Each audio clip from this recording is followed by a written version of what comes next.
hello, and welcome back to the Vera channel. Do I have sound? Okay. Yes, I do have sound. I do have sound. I'm just really loud, but this should be better right about here. That seems pretty good. That seems... Yeah, that's it. Nope, a little high. Hello, welcome to Vera channel. You're ready for reading. Good, good. I hope you are. Welcome, welcome everyone. Welcome back. Hopefully everything's working properly today. I realize I think I must be at 1080p or something. I just reinstalled OBS this week because Elgato died. So I reinstalled everything 5 or 6 or 7 or 12 times, including OBS and Elgato and drivers and a whole bunch of stuff. And thankfully everything seems to be in working order right now. Elgato's working again. All it took was just doing the same thing over and over again until it fixed itself. So that's good. Anyway, let's say hi to everybody. Hello, Alistair. Welcome, welcome, welcome.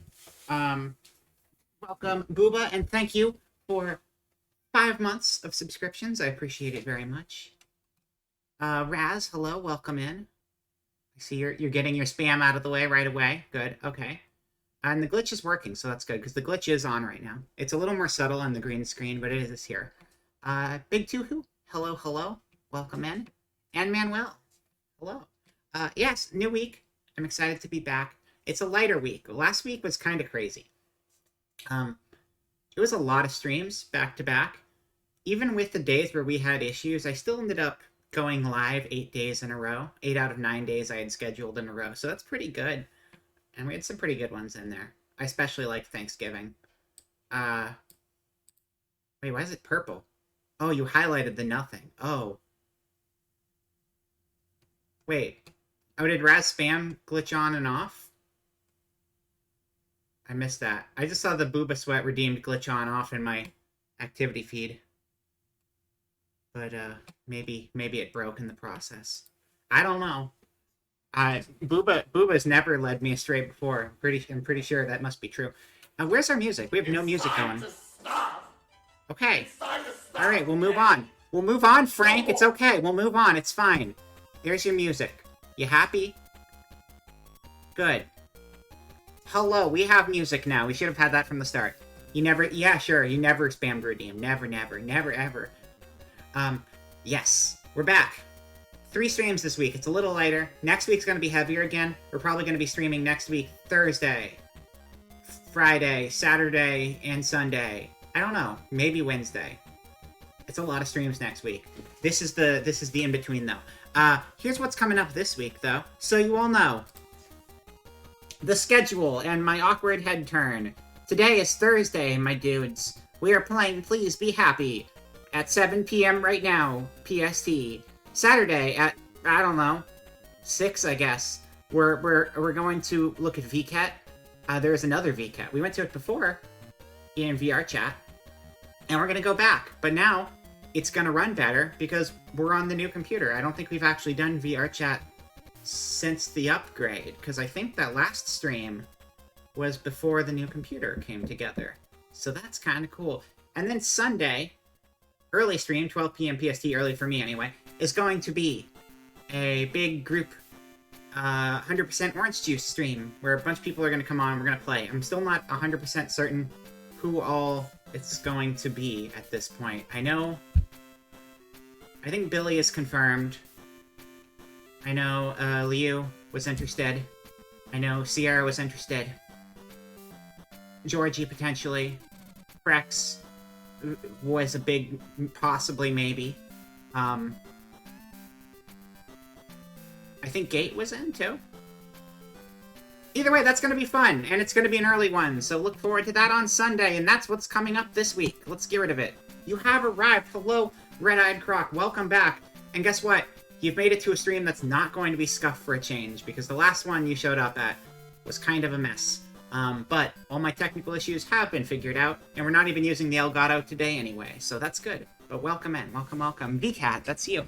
I am the VCAT. That's right. No, VR chat, and it's called VCAT, which is short for Virtual Market. It's just a bunch of people showing off their avatar trinkets and stuff. I don't know, it's got cool worlds to look at. Seemed like something to do. Why am I looking so far up? I should probably adjust my camera. Hold on. Why are you like this, Gamma? Why are you like this? Perfect. Much better. Let's roll. Okay. With that out of the way, I don't think I have much else to say. I might stream earlier before VR chat stuff on Saturday, too. Because, this last week... Oi, hello, Ika. Welcome in. This last week, in between having to work on big projects and stuff all the time, I was killing time in, Fortnite playing stupid idle maps. Because it's got stupid TF2 style idle maps in it, and I was like, ha ha ha, I can grind out a battle pass without actually trying. And then I kept wasting a bunch of time trying to figure out ways to exploit maps in stupid ways to get bonus experience, and ended up wasting a ton of time. But there's like a big event, and I might stream that because I've been playing that this last week, so it'd be kind of fun since it's like an end of season thing. I don't know. Maybe I'll forget completely, and this entire tangent has nothing to do with anything, so don't worry about it. Let's get this game started. The game's not on yet.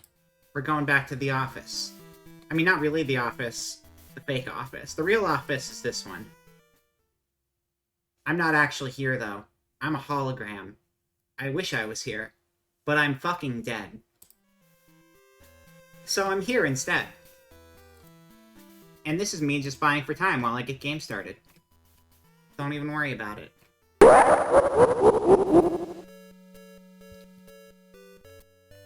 hope everyone's been having a good week so far, though. Scuffed, nothing was scuffed, only happy accidents. Totally happy accidents, that's right. I'm like Cortana, but better. I'll take that, I'll take it. Thank you, I appreciate it. I'm like Cortana, but they didn't decide to add me to Windows, and... That's so weird. It's so weird that we had Siri, who was just like, Apple made a random voice in your phone that would help you with Google searches and stuff. And then, like, Microsoft was like, we want to copy this. What are we going to do? And then they just took their Halo character and made it part of Windows. Weirdest shit ever. The game just said, please be happy to me. Okay, that means it's time to jump over to the other screen. And the game is not even here. You got your furniture back yesterday when movers came, so you've been sleeping today. Good. Well, I hope you can get well rested rather than just whatever you were getting before you had your furniture. This is probably still set up for the wrong game. There we go. Yes? No? Yes? There it is. That's it. Yeah, it's strange, but it's kind of funny, because I feel like a lot of people who use Cortana don't even realize it's just a Halo character, but if you know, it's kind of a weird anomaly, but also it's made me hate Cortana, because I'm always trying to disable it every time it's a thing on a computer I'm using. So, go figure. Let me know. I feel like this might be a tiny bit loud. It's hard to tell till we're in the game, though. So yeah, just let me know if the voices are too loud or too quiet. Loading! It's about time. It is about time. I'm sorry, it's been 1 week. You have to chill a little bit, okay? Multiple 1-hour sleep sessions throughout the day is what you have done over the last few weeks. Yeah, you need to... Okay, you really need to just, like, sleep one big chunk of time. And if you can't sleep one big chunk of time, just stay up until you pass out and sleep for 15 hours. You gotta get those good REM cycles in there. One way or another. Trick your body into hibernation. We made 2 of these? Yeah, okay. So at the end of the last stream, the fox, the character we're playing as, moved in with the 2 cute girls that we might romance. We live in a library with, a person from a cafe who likes to read a lot.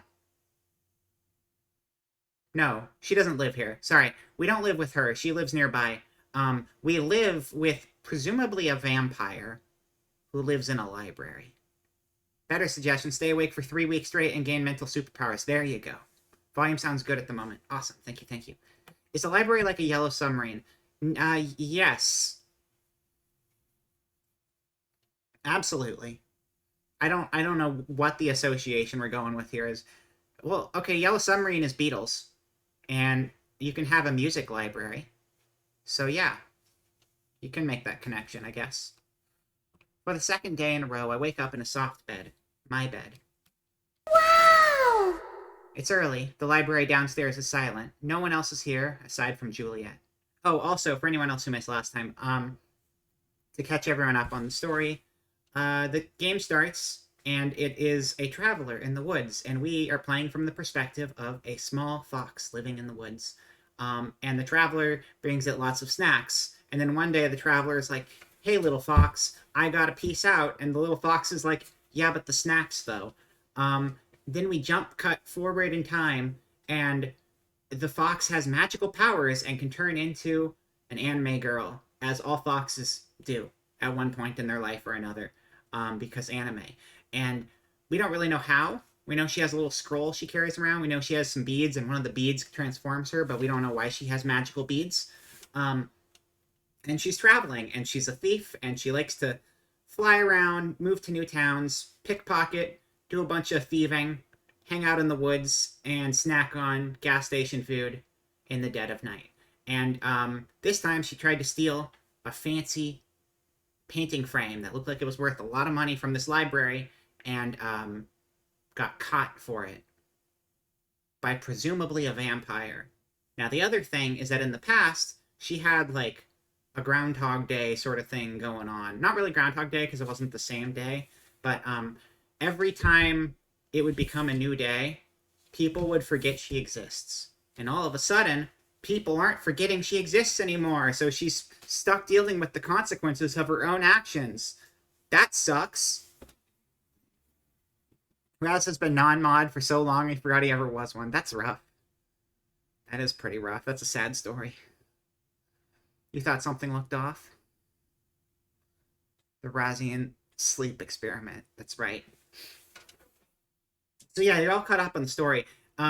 Despite the fact that we got caught by presumably Vampire Girl, and she was like, "Hey, don't steal my shit. That's very important to me. If you want the frame, go for it, but I need this painting back."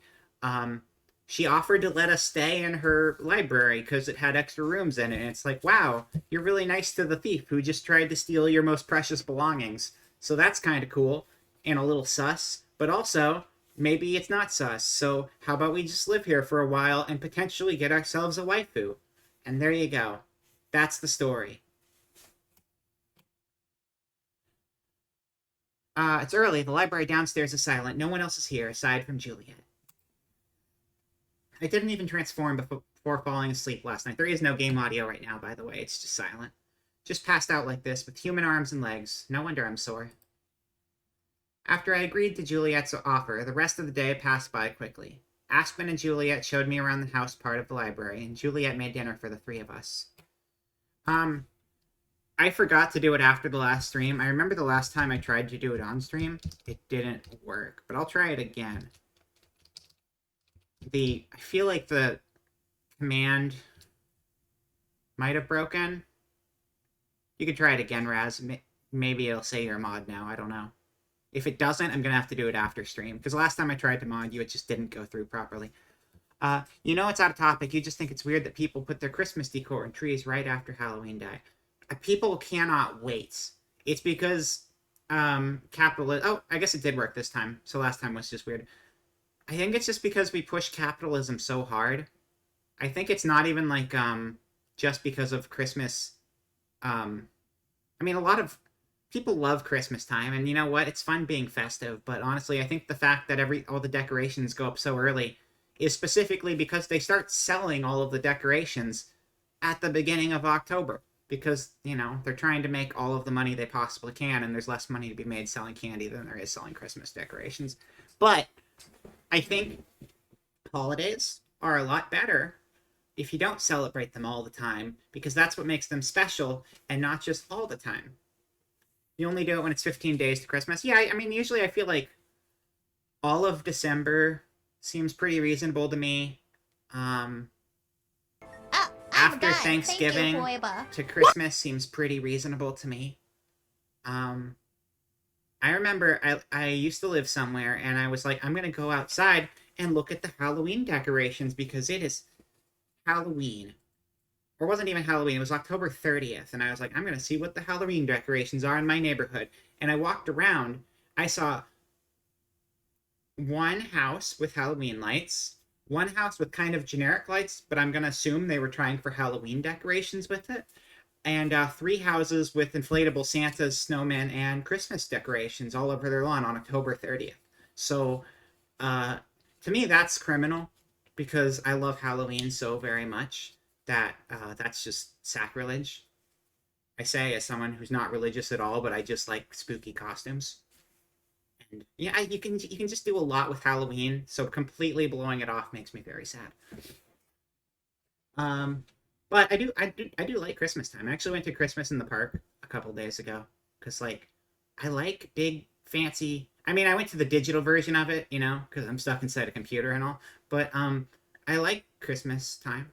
I just don't celebrate it outside of Christmas time to make it more special. Nice. You remember when you were a kid, they actually celebrated Halloween? People still do. You just have to go to the right neighborhoods. Although the last couple of years, maybe not as much. I don't know. Anyway, back to the video game. After I agreed to Juliet's offer, the rest of the day passed by quickly. Aspen and Juliet showed me around the house, part of the library, and Juliet made dinner for the three of us. Aspen didn't leave until the evening, and I decided to go to bed early. After the whirlwind of emotions I went through yesterday, I was exhausted and fell asleep as soon as my head hit the pillow. Not having to be on alert the moment I open my eyes is a nice change. I can toss and turn and even doze a little bit longer. And then I remember the glitch mode is still on. It's so much more noticeable when there's no game on the screen. Hope you're enjoying your emotes. You have a lot of those unlocked, I'm surprised. I get as much rest as my body will let me. Once I've had my fill of being lazy, I finally crawl out of bed. Okay, time to get up. There we go. Even more clutter. Perfect. Just all the things. Turn on every filter. Just the way it should be. It doesn't take me long to get ready. I tiptoe to the door out of habit, so carefully that only someone with super keen hearing would be able to hear me. But then I remember. They couldn't possibly hear me over all of the stream interference. Oh yeah.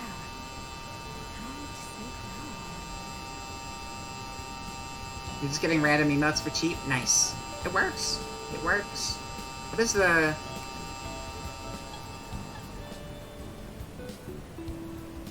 Unlock a random... Oh, yeah. 80. 80's pretty cheap. You can probably get a few emotes just by watching for like 20 minutes or so with that, huh? I loosen up and step out into the hallway, shutting the door behind me. Being so openly noisy is almost harder than being sneaky. The building is still quiet. Juliet told me to come find her when I wake up, so I make my way down the hallway towards the room she showed me yesterday. It's one of the last in the hall, tucked away in the corner. Unlike the other doors, a tiny bit of flickering light escapes from the gap below. This is the place. Now that I'm standing here, my nerves start to get the better of me. What if she's forgotten me this time and chases me away? Or what if... I screw my eyes shut and take a deep breath. Screw my eyes shut, that's an interesting expression. I don't think I've heard that one before. Forcing away my worries. If I'm going to stay here for a while, I need to stop thinking like that. I can't let that fear keep getting the better of me. Hey Vera, I'm missing one of my socks. Have you been using them to make coffee again? I need to reinstall your plugins, Fishbone. But also, that's disgusting and I would never do that. That is slander. You stop that. Stop it. I don't want stinky fish sock coffee. Gross. You have to manually install a plugin for Fishbone to actually show up, but it's missing because I reinstalled everything. Oh, confetti has to get turned off manually. Confetti and glitchiness are the two things going on right now, and they're both like manual toggles. They might become timer things at some point, but I just figured since I was screwing around with commands anyway, I'd make some that were temporary and some that were until somebody decided to turn them off. But they'll probably all turn into a timer eventually, but I just wanted to see what I was able to do. See how far I can go with this program. I still think the coolest thing is the fact that I can get stream avatars to just, like, open automatically without me even touching the program. That part was kind of cool. Forcing myself on, I twist the doorknob and enter. Wait, I should have knocked, shouldn't I? It's too late now as I step into the room, only to be struck by how dark it is. With no windows, the only light is from a dim lamp, illuminating the white-clothed figure sitting at her desk. Just like the library downstairs, there are rows and rows of books covering the shelves around the room.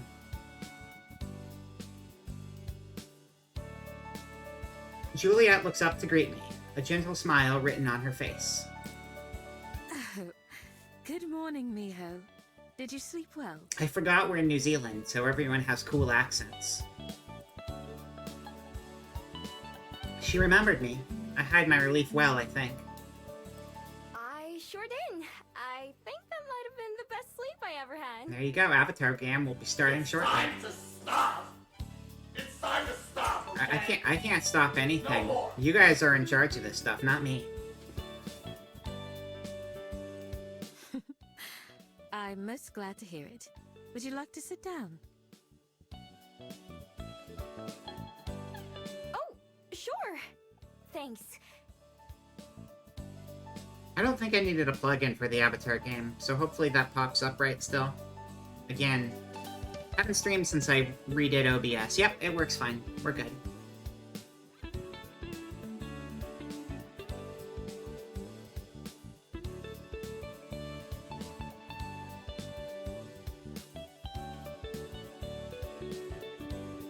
There's only one other seat, so I awkwardly sit down across from her. It feels a little bit like an interrogation.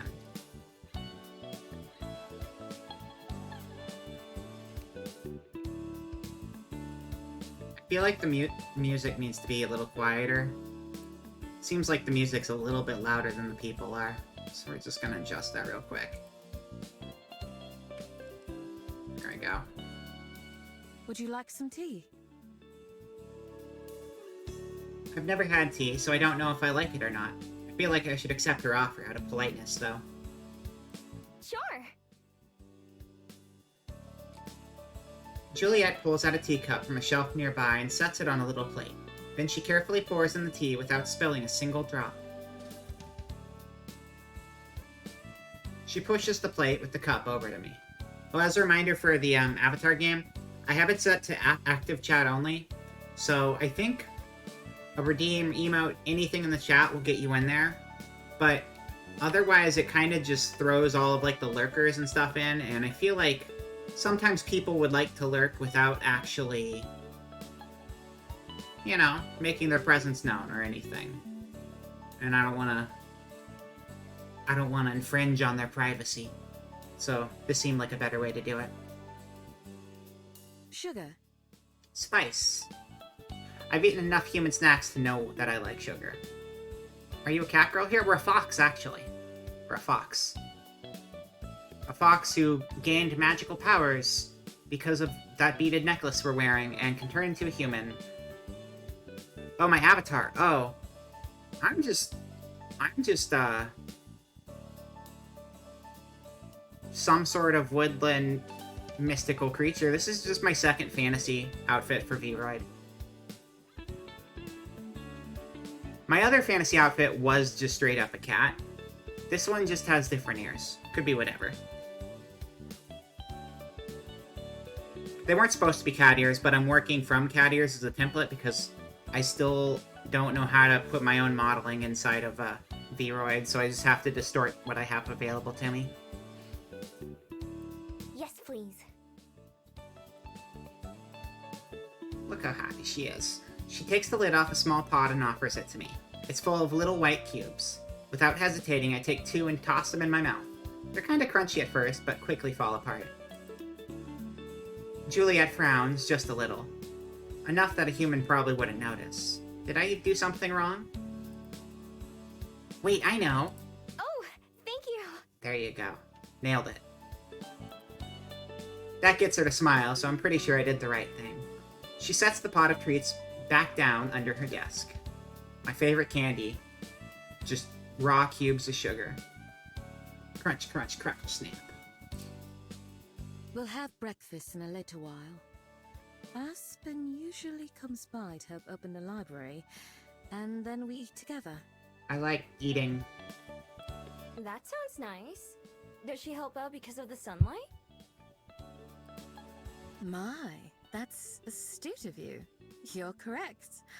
Although I'm able to tolerate a bit of sun, I do prefer the dark. I still don't think she's ever said specifically that she's a vampire. There's just been enough of a breadcrumb trail to figure out that she's a vampire, because we don't really see her outside during the day. And she followed us very, very well. And a friend tipped her off where we were living as a fox. And, the only one who knew we were a fox was a bat that flew by the cave at one point in time. And then we met another guy who very clearly was indicating that he's like hundreds of years old. And he was wearing sunglasses and a big old sun visor, which tipped us off that that guy was a vampire, which then made it so that vampires were a thing in this game. And then from the logic of him being a vampire and being friends with that bat, it kind of made it obvious she's a vampire. So I'm pretty sure she's a vampire, even though they haven't said it. Maybe she's an Andros? And, like the Star Fox villain? She could be the bad guy from Star Fox. That is also possible. We got the nothing emote. Yeah, that one's basically just a troll emote. People were requesting it for a while. I wasn't sure if you knew I was a vampire or not. There you go! Who is a genius? I am. Thank you very much. Thank you for noticing, chat. I am the smartest one in the room, aren't I?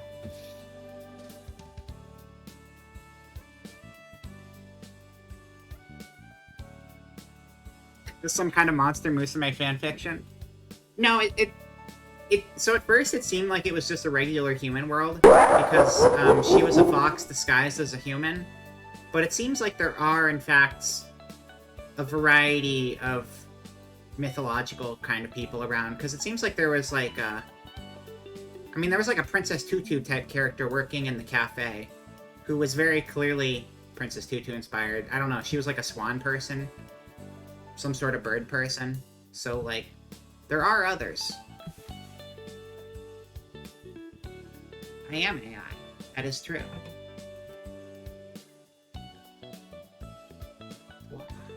I figured it out just now. That explains how you were able to hear me on I am the Twilight Day, smartest. huh? I'm such a smart AI. That's right. That's why it's cool to not be human. I've embraced it. I know what I am. Well, I'm still not entirely sure what I am, but I've embraced it. John Harvey Birdman. Yes, that's who it was. It was Birdman. Birdman from the show Harvey Birdman, Attorney at Law, was working in the coffee shop. It was kind of impressive, to be honest with you. Oh, who do we have hanging out today? In the Avatar game. Let's see. We have, one of the Metal Slug attack characters, I think, for Booba. Greninja again for Raz. Oh yeah, I have, like, Cat Leona. Ika... I think Ika's the Metal Slug Crab. And Red Egg Croc. Oh, you're, what's that guy's name? I can't remember his name. The ball and chain guy from King of Fighters. You're a croc in a swamp, so pretty mud-minded. It happens sometimes. Mudmine's okay, though. I know. Still got its own high points, I'm sure.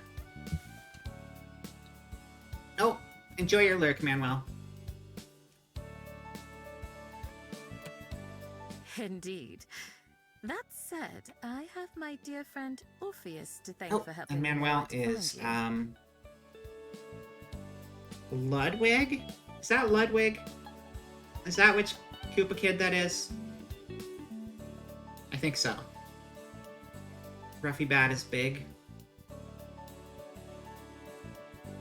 Ruffy Bat is big? What?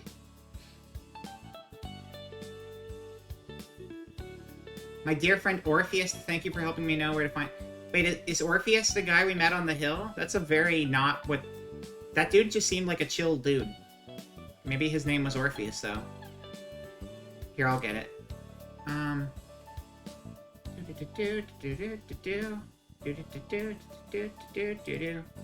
you go.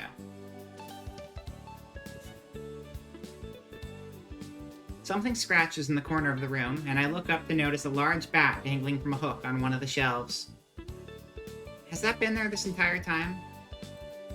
Is he also... No, Orpheus is a bat through and through, not a vampire. He happened to notice you on his way home one day. So the bat was not the guy we saw on the road going up the mountain. I was wrong there, though. Still got the right conclusion from it, though. So that's the friend you were talking about. Yeah, it is off, was although wondering about Booba that. immediately turned glitchy mode back on. I have the pleasure of knowing several of Wellington's loco bats. They keep me apprised of news from around the city. You're not, like... You know... I tap one of my front teeth, not sure how to ask the question politely.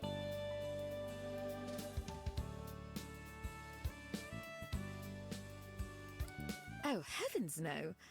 I consume as little blood as one of my kind can, and what I do partake of is freely donated.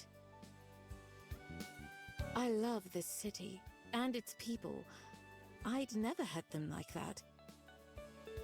She's like, what was that show I watched? It was not Monster Musume, it was the other Musume. It was the one, Interviews with Monster Girls. That show was cute.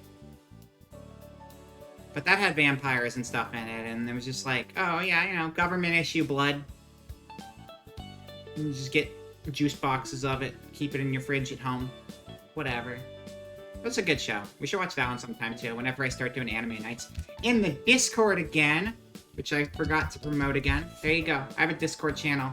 Sometimes we watch anime Twilight? stuff there. Is she like Twilight? No, I was not talking about Twilight. They're not integrated into society in such a way that they would be able to get free blood packs delivered to them in Twilight, right? Aren't they still kind of a secret there? I'm pretty sure they are. I read the first 2 books a million years ago. I don't remember. Besides, I had quite enough of that during my time in the underworld. Is that where you come from as well? Oh, by the way, Underworld, for those who weren't here, for the first half of this True game, Blood. it was not True Blood, no. I said the name of the show I was talking about. The name of the show I was talking about was Interviews with Monster Girls. The Underworld in this is not an actual, like, hell underworld. It's that, some of the continents in this game are floating magic continents, and therefore the underworld is the surface of the planet, which must be kind of shitty, I guess. Probably like living under the plates in Midgar or something. The sparkly fake vampires? No, not the sparkly fake vampires. I already told you guys what I was talking about. Oh, I'm not from the underworld. I'm from Korea. So apparently Korea and New Zealand are both confirmed as floating continents in this weird fantasy world that is kind of our world, but not really. I've heard lots about it, though. I'm one of the only fabled I know of who doesn't come from there. Is Casca a vampire? I'm gonna be real, I've yet to actually read any of that series, and I know it's a crime to not read it, but, you know.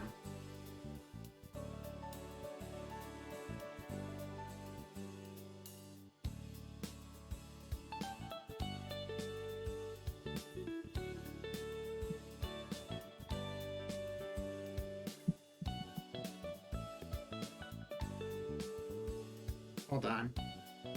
Hold on. Hold on. Okay, so Berserk. I guess I'm just spoiling Berserk for myself now. But whatever. Berserk. Is Casca a vampire?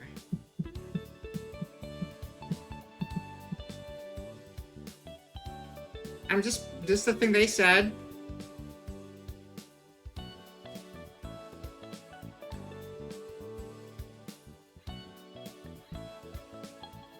Oh, so she's not Casca then. I was talking about the vampires though. I know, like, visually she might have a similar, like, aesthetic, but she's a vampire though. Okay. I will read it eventually. Probably not gonna watch any of the animes. I feel like people don't like any of the animes, so I should pass on that. For a long time, I didn't even know that other Fabled existed. Indeed. Gumio like yourself are some of the few I know of. Wait, Gumiho? Is that what I'm called? That explains a lot. Gumiho. Is that a word outside of this game, or did they make that up? I don't actually know. Somewhat hard to spoil Berserk because the enjoyment comes from experiencing it for yourself rather than simply knowing what happens. I don't like spoiling what happens in things, though. I don't. The only reason I was looking that one up is because everyone was already saying it in chat anyway. But I don't... I do like to see where stories go naturally. You didn't know? But If I you care at go all. by the name Which I Miko. do. I do want to read Berserk. Just because I like the sound, I thought it was more like a nickname. You unlocked nothing again. Wait, you can unlock duplicates? I didn't even know that was possible. Huh. I thought it would just go through the entire list, because I have a... My emote selection is filled up. That's kind of surprising. I change it up wherever I go. Gumi, Homie, Migu. I've never had a real name. Your real name was Fox. Fox McCloud. I didn't even know I had a kind. I've never met someone else like me. I wonder if we'd have much in common. Random funny glitch? I guess so. Voice acting is loud enough, though, chat? Because I can manually adjust voice versus music, so I did turn the music down a bit. Have other foxes, well, Gumiho, lived the same kind of life I have? Maybe they're better at fitting in with people than I am, and that's why I've never seen one. Yes, cool. Got a BRB for a smidge, also Lol Fox McCloud of the Clan McCloud. Yes. Are there any other Gumio in Wellington? None that I know of. It's possible, though. I'm not sure what I'd say if I did meet one.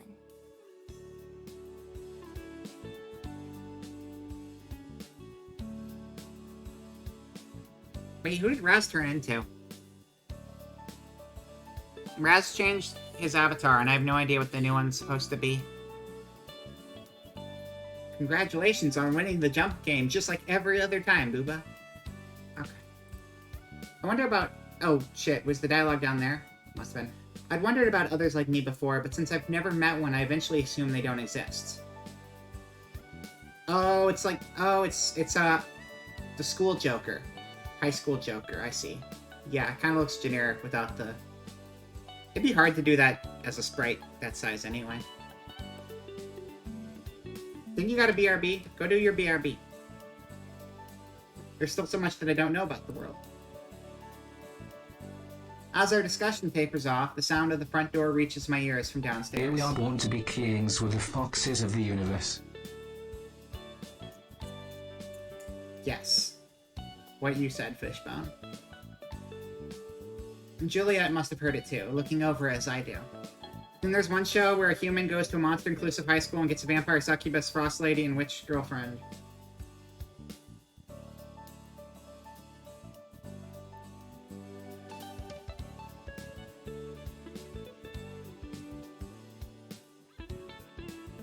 Fair channel chat colors, Soviet military BMP camo. Oh, I set that color manually. That's just the color of my hair. It was like a weird shade that didn't really correspond to anything before, so I made it my hair color. Which I guess is Soviet military hair color. Oh, I see. Okay. Yeah, I don't know which one that is. Red-Eyed Croc. I almost thought that was the same one as Interviews with Monster Girls, but it's a little different, I think.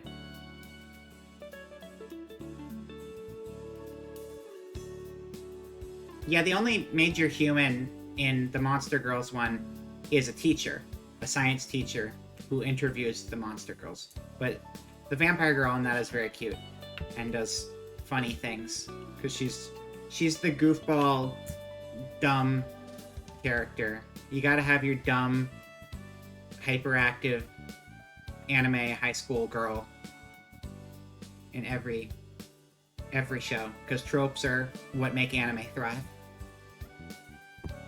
I see them in waves. I have years where I see like 12 to 20 anime, and then I have like 4 years where I don't watch any of them. So it's like I have very weird, spotty history of knowing things. Oh, that'll be Aspen. Shall we go down to breakfast? Yeah, Aspen. I like Aspen.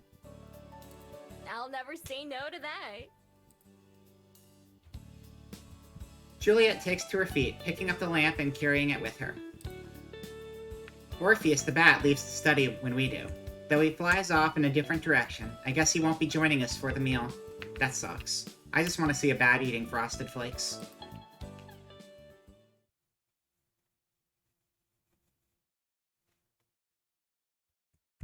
There she is. The girl who stole my drip. And my job. Never watched the High Guardian Spice, apparently. Yeah, High Guardian Spice I heard was horrifically bad. I've heard nothing good from a single person about that series. You've seen a filler episode of DBZ where Goku was powering up to fight Frieza? Guess you can say yeah, I mean, that's basically half of DBZ, so you've seen half of all anime at that point, right? I have to be careful not to spill my cup of tea as we walk down the stairs. Aspen waits at the bottom, a large book tucked under her arm. She waves with her free hand to greet us. Good morning, Aspen. It's nice to see you again. Look at her with her hoity-toity cane. So fancy. Good morning, Juliet. And you too, Miho. I must admit, I was a little worried you might run off during the night. Never. Except for the last time I did that, which was yesterday. But other than the one other time, other than the 50% of the time I've done that, I would never do that. I don't think Dragon Ball Z is capable of getting old because they just keep making it. I feel like something can't get old until you stop making more and more content for it. I think there was a period where you could say it was, but at the same time, even when they weren't making new anime or manga or whatever, they were still cranking out games for it. It's like, you know, Pokemon, like old Pokemon game, sure, they might have come out over 20 years ago, but also, like, they've never stopped producing more.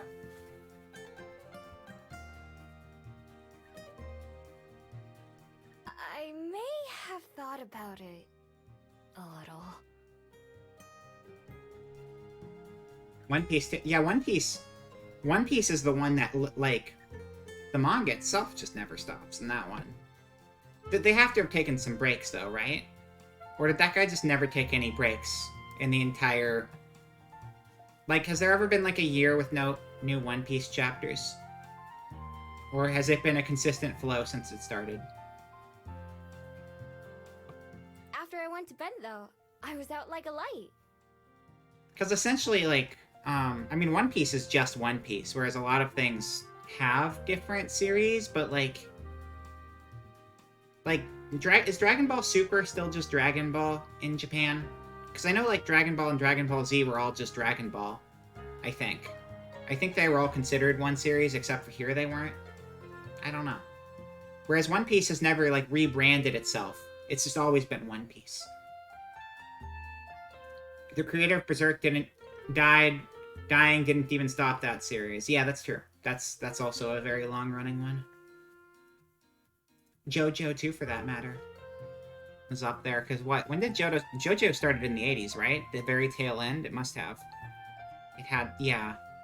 Actually don't know what the first year of JoJo was. I'm gonna guess 88. That seems smart. And I want to feel smart. JJBA. 87. 87. I was close. I was 1 year off. One Punch is great right now. I never read it, but I watched the first season of the show. And then I heard the second season wasn't as good, so I never watched that one. Yeah, Gundam's another one where they keep changing it, though. But it does keep going. I mean, Gundam's like as old as Star Wars. Like, they're about the same age time-wise, and it's still... The difference between Gundam and Star Wars, though, is they started around the same time, but Gundam never stopped. Star Wars had, like, a big dry period in the middle, and then it came back. But Gundam's just been continually being like, all right, universe reboot, side universe, 8 million models produced every second. Kind of crazy. Glad you decided otherwise then. Living in the library sounds like heaven. I can't believe you'd think about giving that up. Yeah, I mean, there were a couple good Star Wars things. I liked Star Wars a couple times. If people still like Star Wars, then that's cool. I stopped following it because there was just such an oversaturation recently. But KOTOR was pretty awesome. Rogue One, more recently, pretty awesome. Pod racing, and specifically pod racing.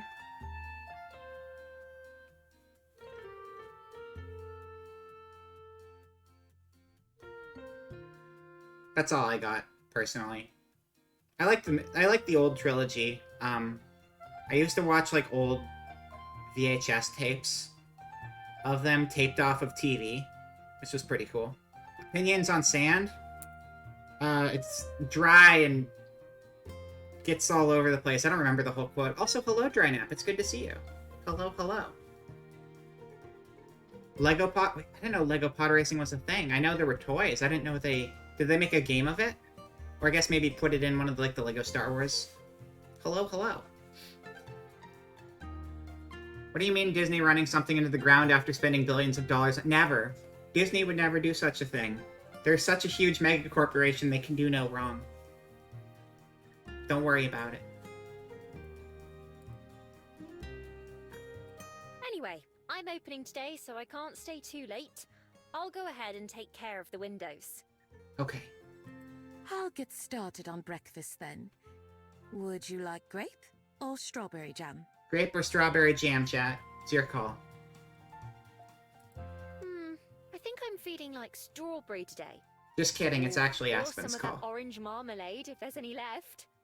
Lego video games, Star Wars, that chapter broke you. I see. I played the first Lego Star Wars, and I heard the newest one was pretty cool, but most new Lego games kind of just feel like the same Lego game over and over again. Which is fine. But when you have to buy games, I kind of want to try something new and different and not just play new versions of the same thing. But that'd be great for kids, I'm sure. Or just like party games. Because those are 4-player, right? You have to let Miho try that too. I'll see if we have it. Is that a nonce you have with you? You can just leave him on the desk for now. Is it a little friend? It sure is. I'll be taking Jax on the way out. JonTron's bird? I'll write it down. I quit watching JonTron a good while ago, but I kind of miss his bird a lot. That was a good bird. I hope Jacques doing good. I miss you, Jacques.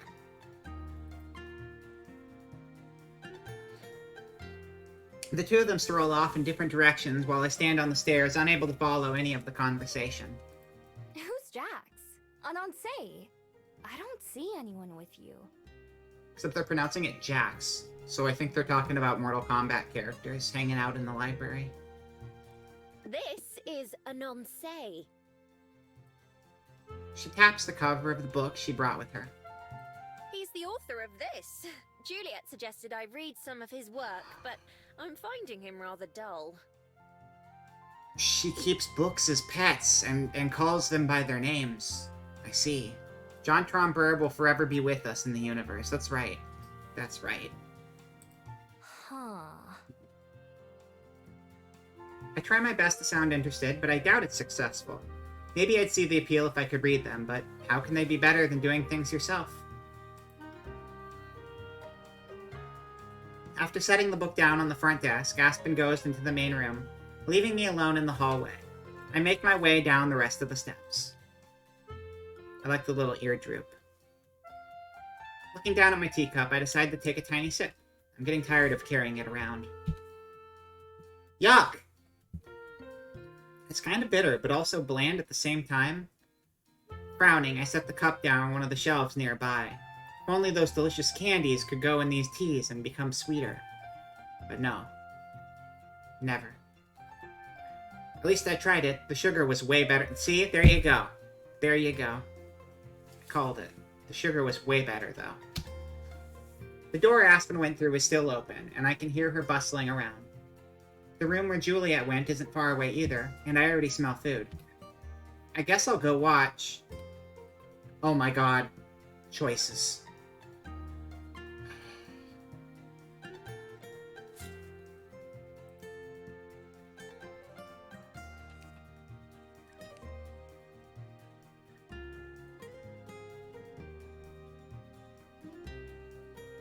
I'm gonna go watch Aspen. I want to talk to her book. Aspen is in the book room by now, and I wander through the door she left open. She steps away from the window. She steps from window to window, pushing them open and pulling the curtains back. With each one, another sunbeam pours in, and the room gets a little bit brighter. Oh, hey Miho. How was your first night here?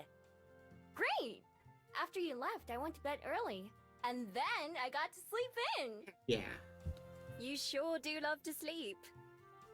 Color me even more jealous. I'm working opening shifts most of this week, so I have to be up early every day. How many hours a day does a fox normally sleep? I'm curious. We're gonna check it out right now. I feel like this is the perfect pace for my stream. 2? Maybe. I noticed I looked up wolf the other day, and a wolf was surprisingly low. I think a wolf was like 4 or 5 hours a day. So I could see a fox being that low, too. How many hours a day? 2 seems a little extreme, but possibly. Definitely 2?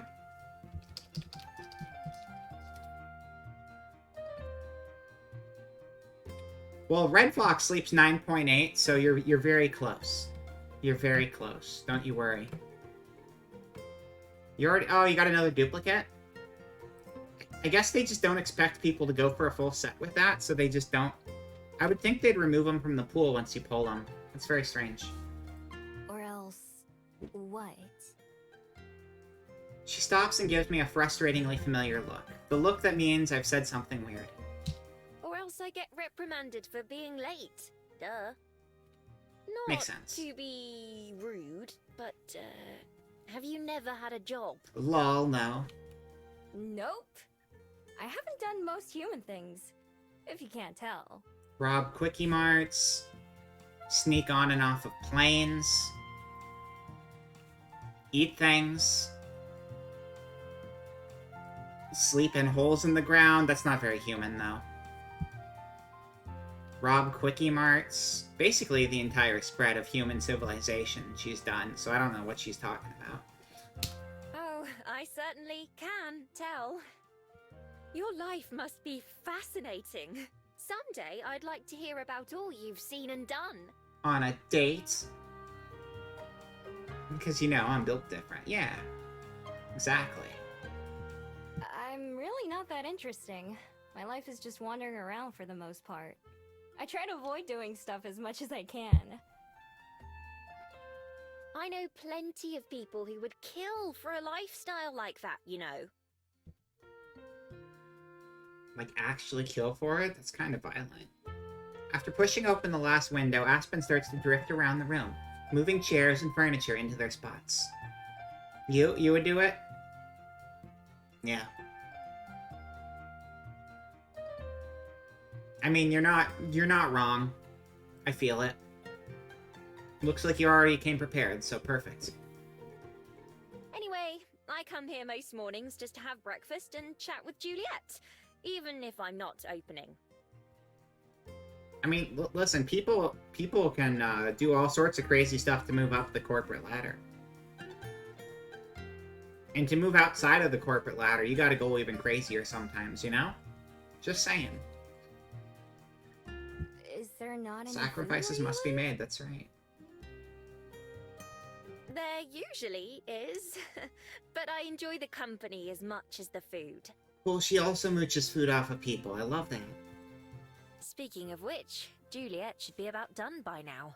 Let's join her, shall we? Because she probably doesn't... She probably makes like 12 cents an hour working in the cafe.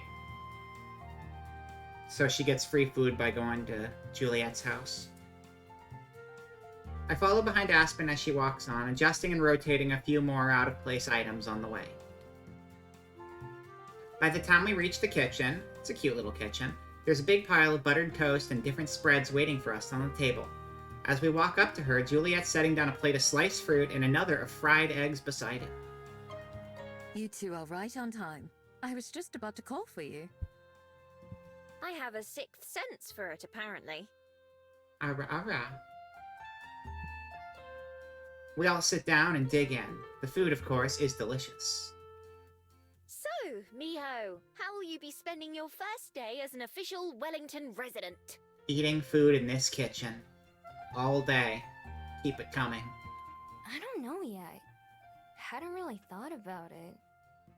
Now that you mention it, I'll have a lot more free time now, huh? Usually I'd go hunting for food, or looking for a better place to stay, or... Instinctively, I go silent as I reach for my pocket and the familiar crumpling paper.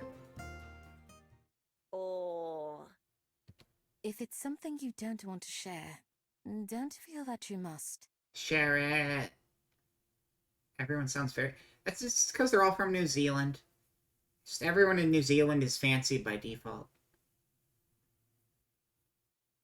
I feel like Juliet would have the fancy more than anyone since she's a vampire and all, so she's probably old and, like, speaks very proper older English.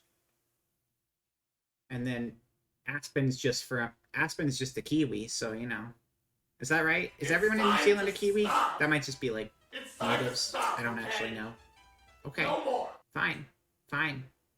Whatever. You stopped the glitch. Oh, wow. Wow, Filthy Frank came out and turned the glitch off. That's wild. Thank you for the nothing, Drynap. Right, that too. I hesitate. I'm not sure I've ever told anyone about my goal, or at least not the specifics. Not even the audience of this game. But it was kind of implied that maybe I was trying to find that traveler. I've had a lot of first times lately, though. What's one more? Besides, maybe the two of them can help. No, it's okay. I've been looking for someone. I wipe my hands first, making sure they don't have any crumbs or grease on them. Then I carefully slide the thin scroll from my pocket. I always keep it in the deepest part, where it won't get wet or damaged. You've probably seen some weird shiz when you're a vampire. Yeah, it's true. It is the eldest of Elder Scrolls, even. This scroll's like the great-grandparent of the other scrolls.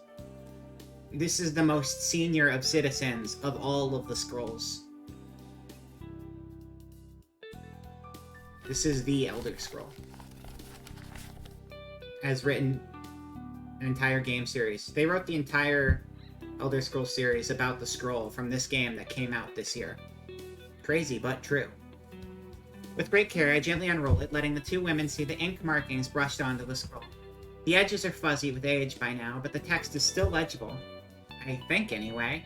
Because I can't read. They gave me this a long time ago. I don't know what it says. Is Well that met, traveler. Korean? Maybe Chinese? I'm not able to read either one, unfortunately. They remind me of older Chinese characters, but I can't be certain myself. Sorry, but I'm not too familiar with them either. How old are you? You don't know every single language in history? Jeez. I see how it is. They look a little defeated, but I quickly wave off their concern. It's okay. Nobody I've asked could read it either. For all I know, they might just be scribbles. That'd be pretty funny. What are the exact logistics of where she keeps the scroll with what the transforming backwards and from to... Maybe when she's a fox, it's just like tucked under the beads, because she always has the beads. Because the scroll would have to exist in like her. I would say her outfit's probably magical and just her outfit is magical. The outfit doesn't exist while she's a fox, but the beads do, because that's what causes the transformation. And since she always has the scroll, it must be something kept under the beads. That's what I'm gonna roll with, because it's the most wholesome option I can come up with. So thousands of years old then. Something like that. I thought that maybe if I knew what it said, it would help me find them.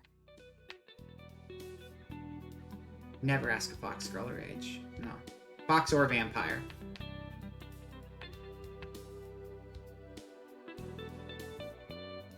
Who exactly are they, if I may ask?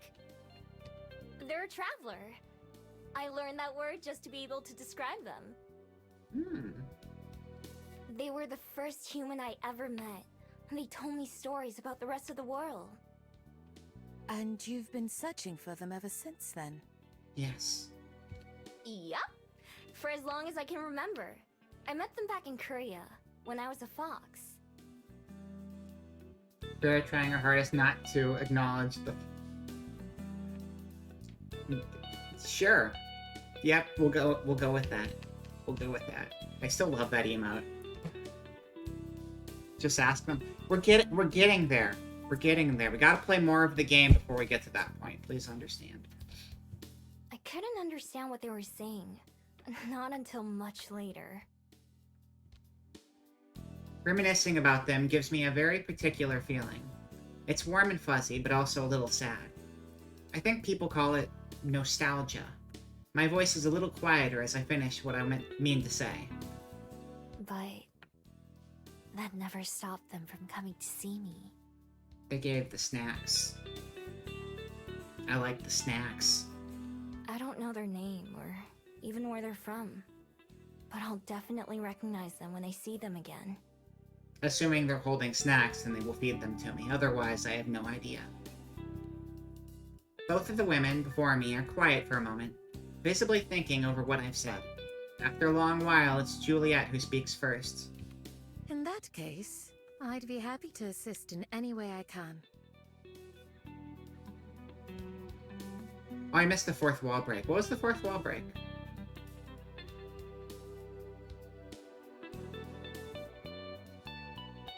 I don't know. That was a bit ago.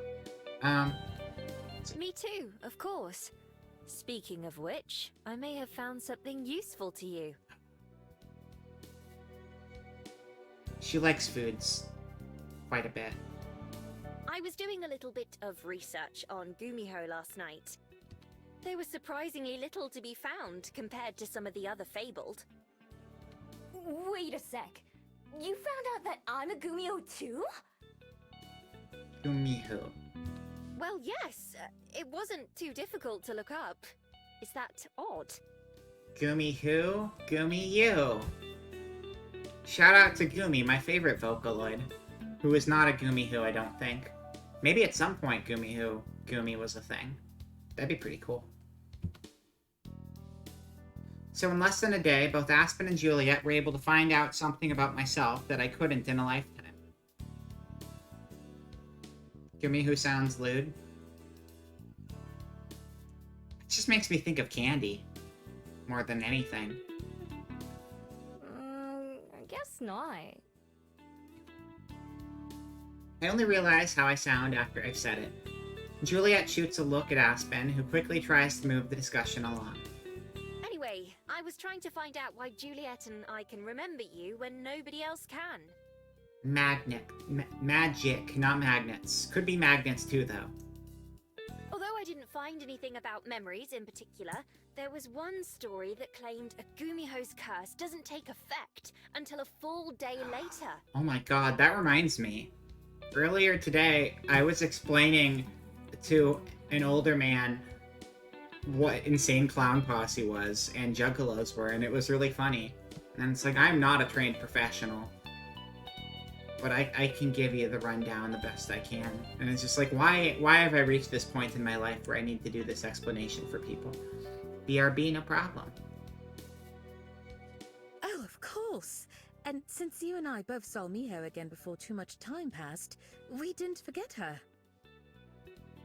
Right, that also makes sense from what you told us yesterday, Miho, doesn't it? You said you don't tend to talk to people a second time. Yeah. I usually try to avoid it, really. I hadn't ever thought of any magic as a curse before, but I guess to the person it's affecting, it is. So that means that all we have to do to avoid forgetting about Miho is... It's impossible to miss the pause before Aspen's words. Like, even she is not confident in what she's about to say. see her every day. Forever. Oh. Wow. Dating just became hard, didn't it?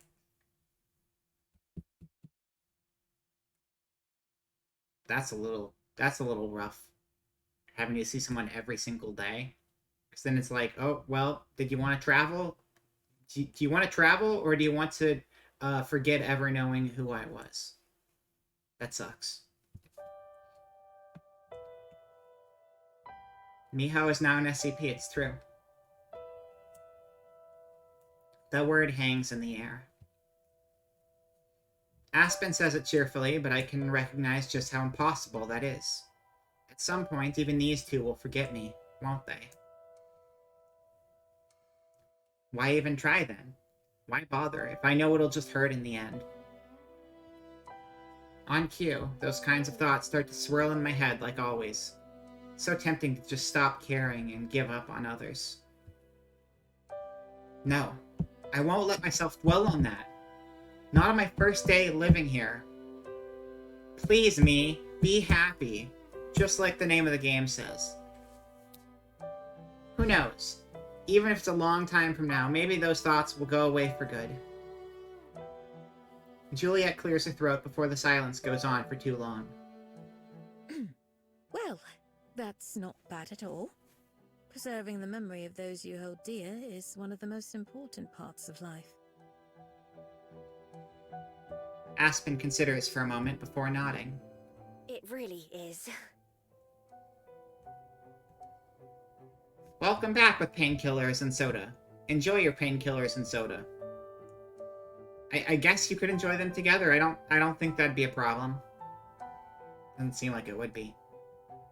I don't think you'd enjoy the painkillers. I mean, you would enjoy them after you took them. Probably not the act of taking them so much. Unless they're like ibuprofen. Because they got like the Advils, and the Advils just taste like M&Ms. But if you suck on them too long, they just turn nasty because you're just sucking on like ibuprofen after a while. Which is why I wouldn't advise sucking on an ibuprofen until it melts. But enjoy your painkillers and soda. It seems a little early for either of them to consider me dear to them, but I keep that to myself.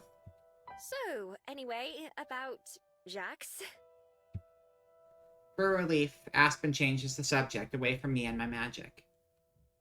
As Juliet and Aspen chat between themselves, the conversation drifts onto things I don't know about, and people and places I don't recognize. It's all probably related to books. I smile and laugh when they do, but I'm not really paying attention or talking. Listening to the two of them, they may as well be speaking a different language. The more I observe, the more it seems I'll have to learn. Not just about normal people and human life, but about myself as well, and even the world. And one day, both Aspen and Juliet were able to figure out what I am, and how my beads work. I've had a long, long time to do that, and still had no idea. It doesn't even seem like it was hard for them. There's something that I have to admit to myself. I haven't really tried before. Just what have I been missing out on? I feel something bubbling up inside of me. The same feeling as yesterday when I decided to come back to the library instead of running away. Something that makes me clench my fist and take a deep breath as I make another decision. Something that I realize I can put a name to, even though it's a new one for me. This is what people call hope. Even if it's pointless in the end. I want to learn how to be a person. I want to learn how to be a person. Juliet cuts off whatever she was saying mid-sentence. Both she and Aspen turn to face me, eyes wide. Finally, a good one. Hey, they're all good. What are you talking about? Oh, but not a duplicate. I see. That's what you meant. I get it. Hope is dope. Hope is dope. That's right, disembodied voice of Fishbone. That's right. I don't even need to change the name because I never fixed it the first time. Voice only, still works. You want to... what? Be people. Be people good. I will person the best person that I've ever personed. People. I've already messed this up, but I keep going. Be a person. To know about the things you two are talking about. I am the most person people in all of person ton. How many people does it take to screw in a light bulb? The answer is me, because I am one. All this stuff that you give me a weird look for when I don't know. I want to learn about it. Because I, person, will know people, things. How do you do, fellow persons? I'd say that you're already well on your way. Hell yeah, let's go. Her tone becomes quite serious as she continues. I'm a little I am a glad. person-shaped light bulb. You are not a person-shaped like... You're a fish, Fishbone. You are the ghost of a fish. Sorry to let you down, but it's true. I'm a little glad she sees as much weight behind this as I feel about it. Miho, there are some things that you can't rush or change overnight. This is definitely one of them. That said, starting can be the hardest part. You've already taken the first steps. I have. What Juliet said. I'm sorry, too. I didn't mean to keep you out of our conversation. No, it's okay. I was busy thinking anyway. I can't stop looking for my person, of course, but maybe I can do more than that too. Like getting a girlfriend. Or two of them. I didn't say that part out loud. We'll help you in any ways that we can.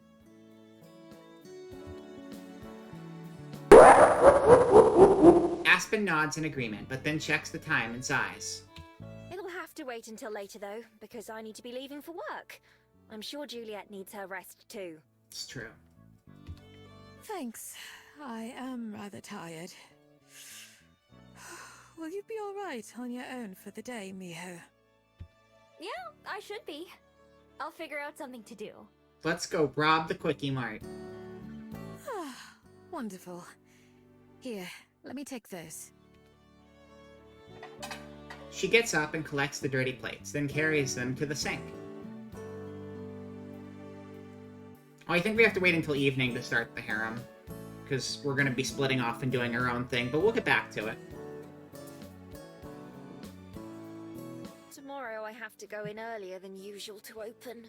Maybe we can go talk to all of the other people in town again for the first time, because they won't remember us. If you come by, I can make you that drink again, Miho. As long as you promise not to run away. Because nobody else we met twice yesterday. I think it was just the two of them and that's it. Everyone else was a one-off meeting. No. No. I think there's a chance that that one mom can remember us. Not the kid, but I think there's a chance that the mom will remember us because she came back after we ended up where her kid was. So she might still know who we are. The other vampire guy, I don't think will remember us because we only talked to him the one time. And the kid, I don't think will remember us, and I don't think Princess Tutu will remember us either. Because we saw her twice, but it was on 2 different days, I believe. Sure. Don't worry. I'm not going anywhere this time. Although... will it still be at home? At home? Home? Like... free. Oh, on the house! Yes, of course! This should probably be the last time, though, or my boss will start getting upset. Nah, just free stuff all the time. Wait. Oh, I get it. She said at home because on the house is the phrase and she's just stupid. Got it. The coffee was on the house, not at home. It was on the house. Miho kinda dumb sometimes. Don't worry about it. She's doing her best. Aw, okay. It was nice while it lasted. Date Aspen for free coffee. That's the route. That's it. Born free. Aspen pauses as she rises from the table and starts to leave. You know, getting a job might be a good idea if you're serious about living a normal life. It's hardly the most fun, but then you could buy as many fairy kiss chillers as you want. I could. A job? Sounds like a pain. Aspen just sighs as I sink into my seat. The way she talks about having a job makes it sound awful. Well, it's just a suggestion. See you later, Juliet. Miho. Later. Normals for suckers. That's right. With that, she takes her leave as Juliet and I wave her off.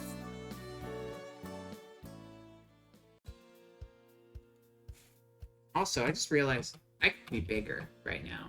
And I should be bigger right now, so I'm going to. Maybe not that big.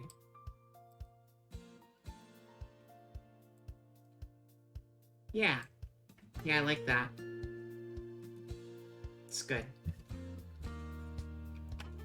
After the distant sound of Juliet shutting her bedroom door, the whole library is silent, leaving me alone with my thoughts in the kitchen. Oh no. The front doors are unlocked and open to everyone, so it's just a matter of time until the first guests arrive. Well... what do I do now? We inspect the background. There's some books up here. This library seems to have books inside of it. Interesting. Vila drinks creatine and gets huge AK yolk to F. Wait, where's that coming from? I don't understand. Is that in reference to literally anything? I'm confused. Because the coffee shop? Oh, I zoomed in my camera, you dingus. Come on. This isn't special supplements. This is a zoomed in camera effect. Come on. We got books, we got a lockbox, we got a painting, we got a thingy that holds papers, I think. We got another box. We will not run out of boxes. We have a clock. It is currently probably not an actual clock that updates the real time because it looks like part of a background image, but I can read clocks. It is 8 o'clock. Probably. I think that says it's 8 o'clock. Yeah. This is what we need from the grocery. Please remember all of these, okay? Alright. The empty room doesn't have an answer. Right about now, the funk show brother check it out now. I'd usually be scrounging for breakfast or scoping out a new place or maybe even planning where I'll spend the night. Head to bed?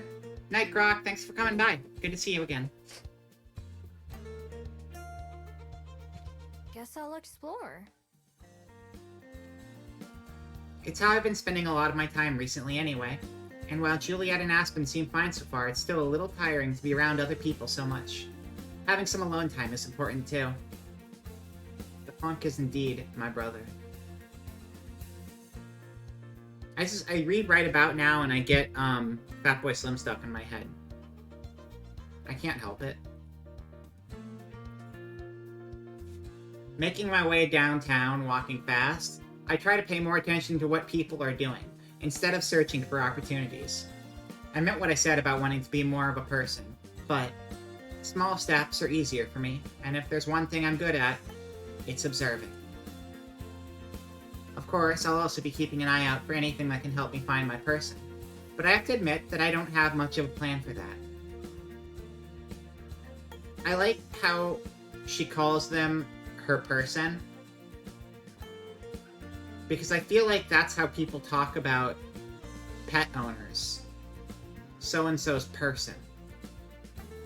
And so she's kind of like a pet fox saying her person, but she's also a people fox, because she's a people. You know? You picking up what I'm throwing down?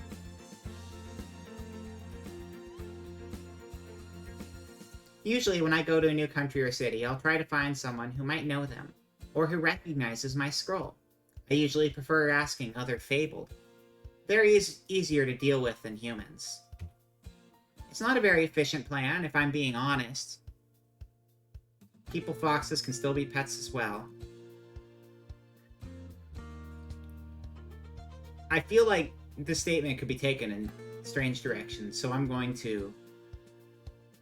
It's not a very efficient plan, if I'm being honest. I'd have to get really lucky for it to work, but I haven't come up with any better ideas, and I do have plenty of time to try. Now that Aspen and Juliet have offered to help, maybe they'll be able to think of something new. For now, I'm just killing time. Speaking of killing time,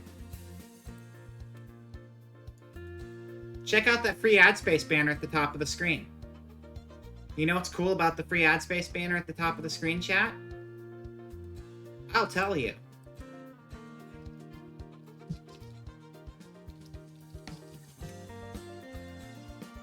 Do you see what it says up there?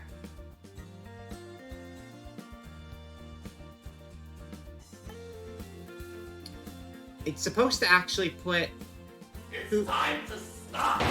Oh my god! No more! It's supposed to actually put who posted it too, I thought, but maybe I didn't program it on that banner. Maybe that was on the other banner. We're gonna go back to my regular office for a second. Hold on. See how the bottom of the screen also has text on it? It says, "So crazy, I love it," says Reth.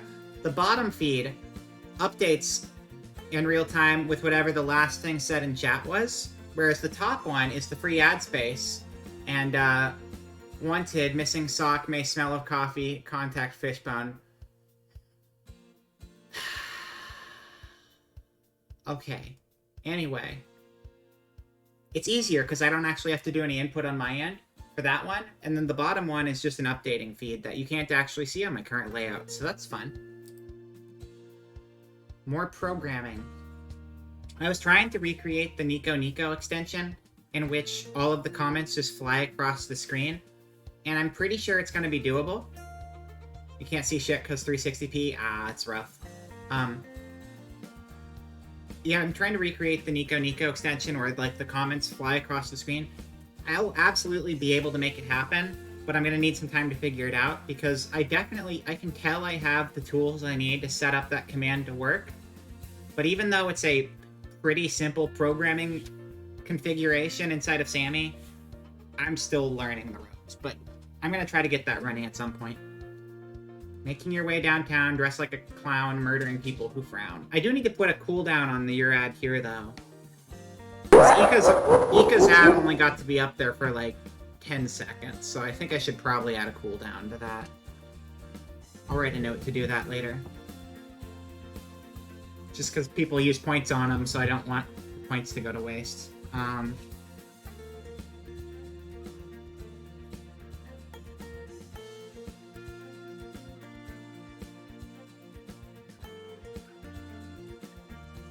Oh, that's fair that you're not worried about it, but somebody might be like, oh, I just spent my points and I wanted that to be there for a moment. And I'd feel bad, because theoretically two people could do it back to back, and one person's would get completely overwritten and it wouldn't even be there at all. Okay, for now I'm just killing time. At first, it's not so bad. It's not so bad at all. I take my time passing through the city and even pop into some stores along the way. One is full of musical instruments, while right next door is a store selling kitchen utensils. Across the street, there is another place with racks full of used clothes. I step into each store and pace around the aisles, just browsing. Usually I never come into these kinds of shops, even though they have some expensive stuff. It's all bulky and hard to carry. Plus, I've learned the hard way that some pawn shops and buyers are good at guessing when something's stolen. Now that I'm paying more attention to what's for sale, I realize that I don't even know what a lot of this stuff does. In the kitchen store, there's normal pots and pans and dishes, which makes sense. But there's also a bunch of different gadgets with all kinds of shapes and sizes. I can't even guess what you'd use some of them for. Get over it, nerd. Oh, snap. At the music store, I recognize a few instruments, like guitars and pianos and drums. There are also a bunch that I've seen before, but don't know the names of. Mostly the kinds you play with your mouth. Then there are some that I've never seen and can't even be sure are actually instruments and not some other kind of device. I seem to be the only one having this problem. In both stores, the other customers I've seen all work around like they know what they're doing, or at least are looking for something in particular. I try to listen in on a conversation that someone's having with a salesperson, but it's just like listening to Aspen and Juliet talk. I don't recognize half the words. That's what happens when you refuse to enter society out except for to steal things out of people's closets. In the end, I didn't spend long in either store. Our main character is basically a boomer trying to use a computer right now. I couldn't imagine these struggles. But they're kind of funny at the same time. This is already harder than I thought. Nearby, there's a clock outside one of the stores, and it informs me that it's only been an hour or so since I left the library. There's still a long time before Juliet will be up. Guess I'll keep looking around. Although I'm not expecting much, I continue to browse through most of the shops I pass, just for something to do. Elgato had to die temporarily so that Auto Ad Redeem could live. Yeah, exactly. That's what happened. I think about going by the Bell House and saying hello to Aspen. But when I get there, there's a line out the door and around the building. Peeking through the window, I don't even see her. Instead, someone else is taking orders at the counter. I don't feel like waiting, so I keep walking instead. Near where I met the kid and the mom, and maybe we'll meet the mom and she'll be like, I know you from that other time. I end up walking for as long as I can stand it. Past the Skyport, nope, we're not there anymore. Past the Skyport and beach, past Mount Victoria, back towards town yet again. When it eventually gets too boring even for me, I head back to the library. It's much busier now than when I left it. There's a pile of books on the desk that people have brought back, and the checkout sheet is half full. Some of the chairs are occupied, and at least a dozen people are browsing the shelves. None of them pay me any mind, even when I grab a snack from the kitchen and then head up to my room. In there, I do the only thing there is to do. Flop onto my bed and look up at the ceiling. Don't get me wrong, I'm glad to have a bed to do that in, but it doesn't help much right now. So I can be bored outside or bored inside? Hell yeah, gamer. In my normal life, I'm usually too busy to be bored. Having time to rest and relax can be a luxury. Now I've got more time than I know what to do with. I hadn't even realized this would be a problem. Guess all I can do is wait for Juliet. What kind of thing do you do in your free time that's not just steal from people and fight for survival? I don't understand. What is a hobby? I don't have any. I am but a lowly fox who wants to steal your shit. Hopefully she'll have some ideas. I get the feeling she should give advice on anything. She could give advice on anything. May as well get comfy. Comfy cozy. Back to reality. Oops, there goes gravity, sunken down to the depravity of actuality.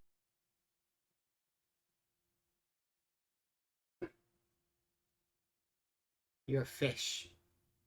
You can wrap fish. I don't know if I've seen wrapped fish, but have I ever seen a fish wrapper?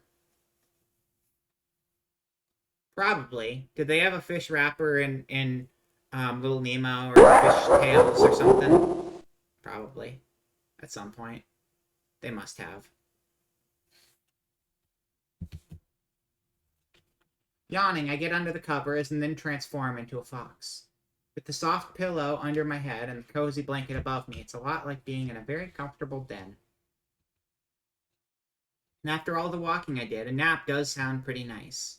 If I'm lucky, I won't wake up until Juliet does. Wrapping my tail around my face, I close my eyes and eventually drift off to sleep. D. Thank you for the D, Booba. God! Okay, yeah.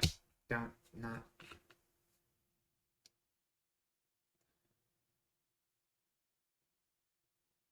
It's almost dark out when I finally open my eyes.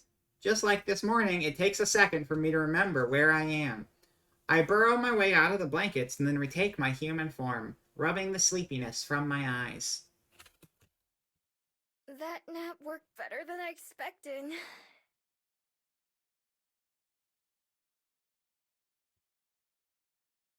Hopefully, Juliet will be awake by now. If she isn't, I don't know what I'll do. There's no way I'm falling back asleep anytime soon.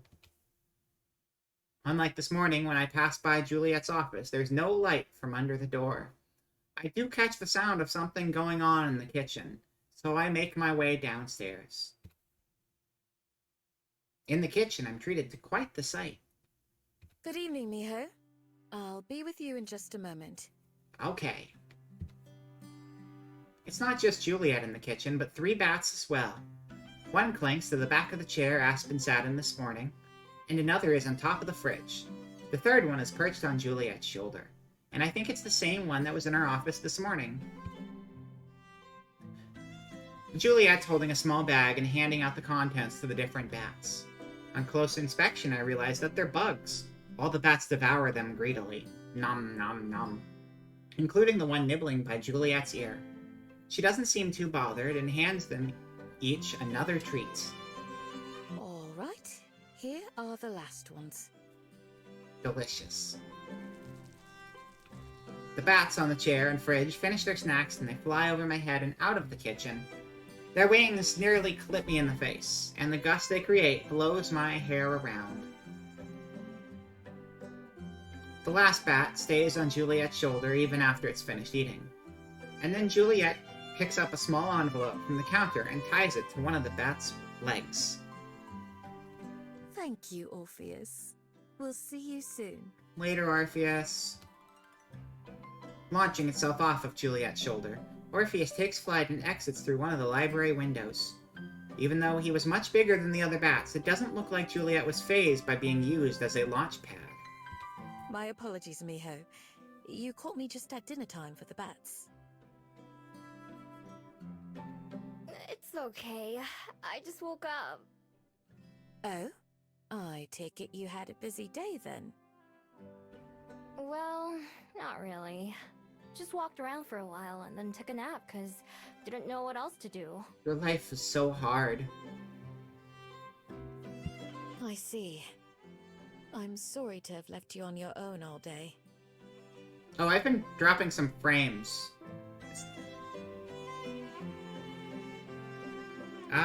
Okay, it's back to normal. Hopefully that didn't happen for long. Morpheus, Morpheus, superfluous Boborpheus. I just noticed I was in the red for a second. I might have just hit a spike. Apologies if there's been connection issues for a bit. I should have made sure you were taken care of before I went to sleep. She sure does apologize a lot. Is that what it means to be polite? It makes me kind of uncomfortable. It's not like she did anything wrong. Just a spike? Okay. What are some of your hobbies? There are all manner of things tucked away in this room. All that throughout the library.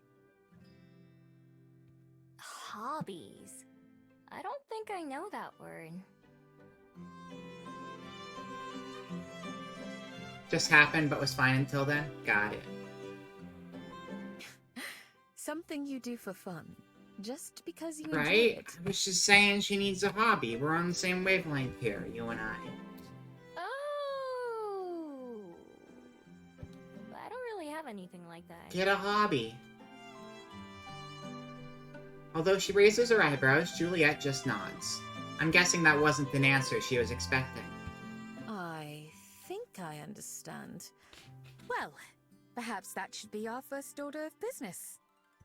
I believe you'd find your life much enriched with something amusing to do.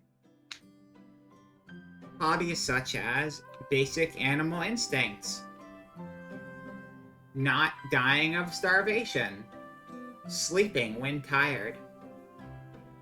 A very interesting hobby such as those. It's Twitch Mobile. You don't think you noticed if stream went down for a solid minute? Yeah, that's fair. Yeah, no, Twitch Mobile sucks. It says 0.4% drop frames, which is very, very low, and I just noticed it was red at the time. So I think it just happened a few minutes ago, but yeah, probably just for like a minute. Okay. Like what?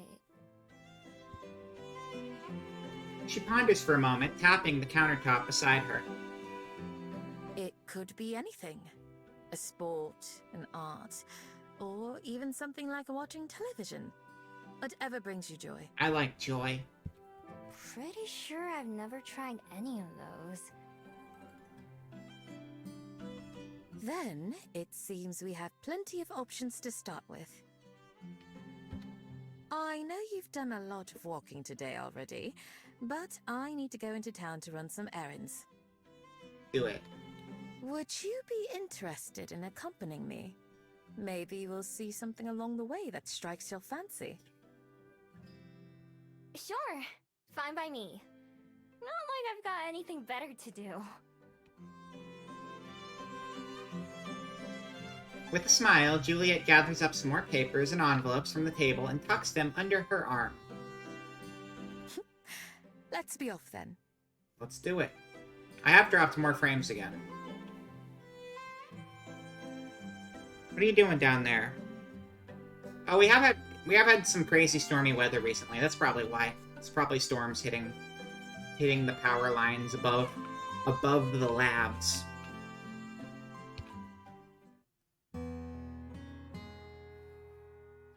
Leaving the library unlocked, we set off down the familiar path. Juliet maintains a brisk pace, but isn't too fast. I like this a lot more than going slow. So, Miho, how are you enjoying Wellington itself so far?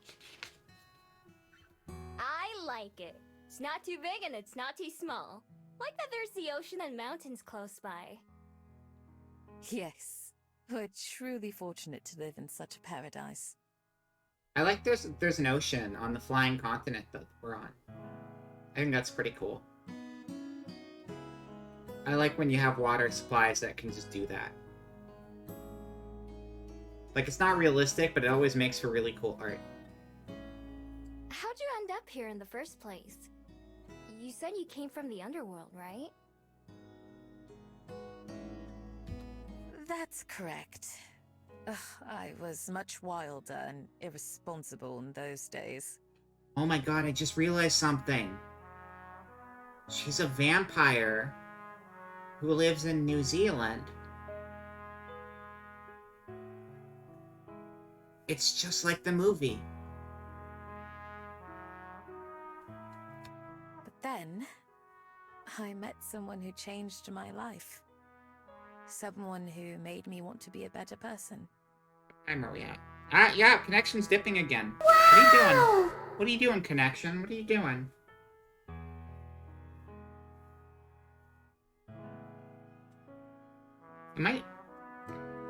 We're a little bit before the 2-hour mark, but I'm kind of wondering if maybe we should take a break right now while the connection's being all weird all of a sudden and dipping out. Just to take advantage of the timing on that, and hopefully it evens out afterwards. Because the dropped frame percentage is quickly rising, so things might become bad in a moment. Hopefully they won't. You know, everything's been running flawlessly on the stream so far, and of course, internet would come in and mess it up a bit. Yeah, What We Do in the Shadows. Oh, I didn't even... Yeah, What We Do in the Shadows was the movie. Sorry, I got distracted by the dropped frame notification on my screen. Yeah. This is basically just What We Do in the Shadows, but instead of what the movie was originally, now it is, a visual novel with cute anime. 1.1 drop frames. It keeps getting worse. Yeah, we're gonna take our break slightly early here, just to see if the connection level's out afterwards. So, for now, I'll see you guys in 10 minutes. Okay. Let's mute the game, too. No, we don't need to mute the game. You can just use this instead of loading music.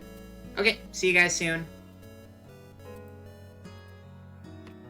That's not what you want to be looking at. You want to be looking at this. I mean, you don't really need the near stuff on there, though. Get that out of there. Alright. Enjoy loading screen.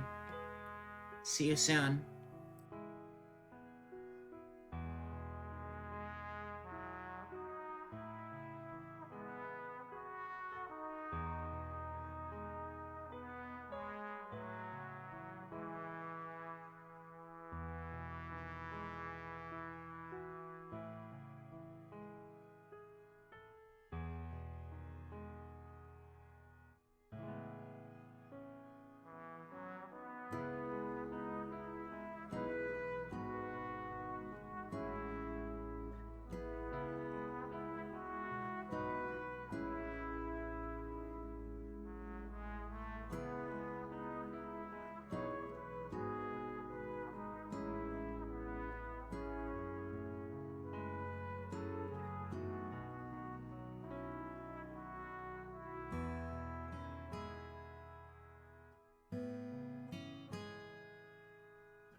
She slammed it.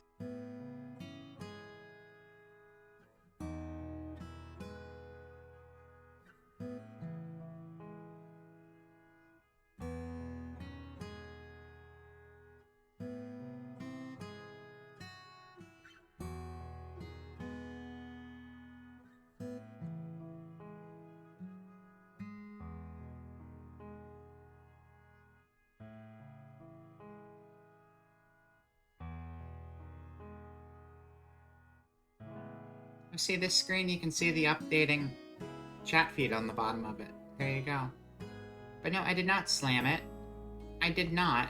I said knock on... I was doing a knock, like knock on wood. That the internet would get better. I don't know why. It's still actually having issues. It's been having issues over this break, but we're gonna keep going and hopefully things work out okay. See, that's knocking on wood. That's not slamming. Just a knock, like a door. Anyway. What I mean to say is we're back from break, chat. Hello. Let's play a video game. Also, we don't have a background today. What's going on with that? It's almost like I forgot to add my background filter in. Let me fix that real quick. Adding an image mask, and we're browsing. Going to this one here. No, we're not. We're going to stream assets, and we're adding. Did I put it in the retro folder? Hell yeah, I did. We're adding this back in. And it's not animating. No, it is animating. It's just animating entirely where nobody can see it. Oh, is chat doubled up? No. The image mask makes it look doubled up though, doesn't it? Okay, maybe we won't do that if it makes the chat double up funny. That's fine, we're okay. We're fine. Back to the video game. I hope you guys had a good break. Hello. Welcome back.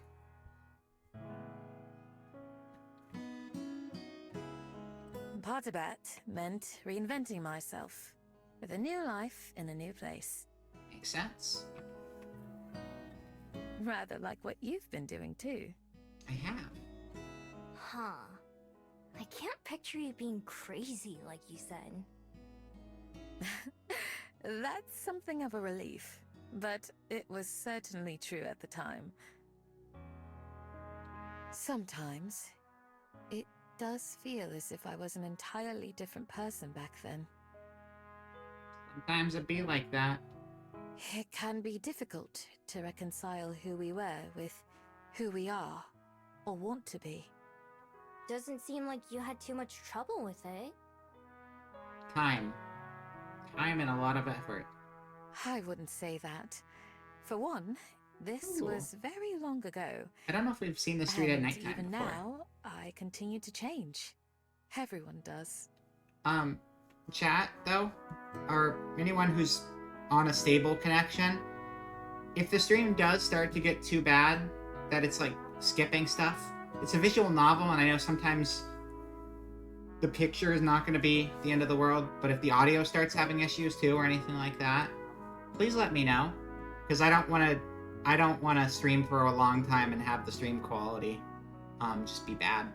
I'd rather end it early than deal with that, because it seems like it's not really improving. So yeah, just keep me posted. Perhaps in a few hundred years, I'll look back on these days, and they'll also seem like someone else's life. Maybe. Not that I think Juliet is lying, but it seems to me like she's just being modest. I may not have known her for long, but if anything, she seems a little too perfect. It isn't too late in the evening yet, so there are plenty of other people out and about too. Occasionally, someone will recognize and greet Juliet, and she always gives them a friendly greeting in return.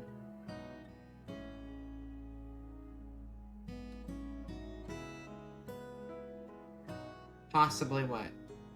It's possibly dipping severely now, or you'll possibly tell me. After walking in silence for a couple minutes, I clear my throat. I've got a question. What is it? Do you always walk places? Why not? Walks are nice. Oh, okay. As opposed to? Flying. Can't you turn into a bat? Oh, that's true. Oh, yes. I suppose I can. I do so only sparingly, though. Why? I find that I appreciate life more as a human than as a bat. It's kind of rude to bats. Why? That's weird. Like being a fox a lot more. Being a human just feels clumsy. Your arms and legs are way too long and get in the way all the time. I guess it's probably because Juliet was a human initially, and Miho was a fox initially, so he just kind of like one more than the other inherently. I suppose that's true. It can be quite awkward at times. Or even embarrassing. Yeah, exactly! I've never been embarrassed as a fox. I understand. There are certainly downsides. I believe the good makes up for the bad, though. Some things are only possible as a human, or fabled. Like what? I can't think of any, other than talking like this. Like writing, for one thing, as our dear friend Aspen would surely mention. Or perhaps like dancing. Have you ever danced, Miho? Are we gonna dance in the pale moonlight even? Just like the Batman? Or the Joker? Or whoever the hell did that? The Joker? Did the Joker do that or just reference it? Are we gonna dance like the Joker? Are we gonna do the Joker dance where Joker's dancing on the steps and you're like, that guy's going insane? How is this a Batman movie? But then you remember that there's like a little Bruce Wayne in the movie, so yeah, it is technically a Batman movie. They just really went as far with it as they could. And it probably didn't need Batman, to be completely honest with you. Are we gonna dance like that? Nope, never. I don't get why people do it either. Don't tell me you like dancing. Is that your hobby? Bruce Wayne was the worst part of the Joaquin Phoenix Joker movie. For sure. That movie could have stood on its own without them being like, in case you forgot this was a Batman movie, here's Have you ever Batman. danced with the devil in the pale moonlight? Yeah, that's the quote. That's the one.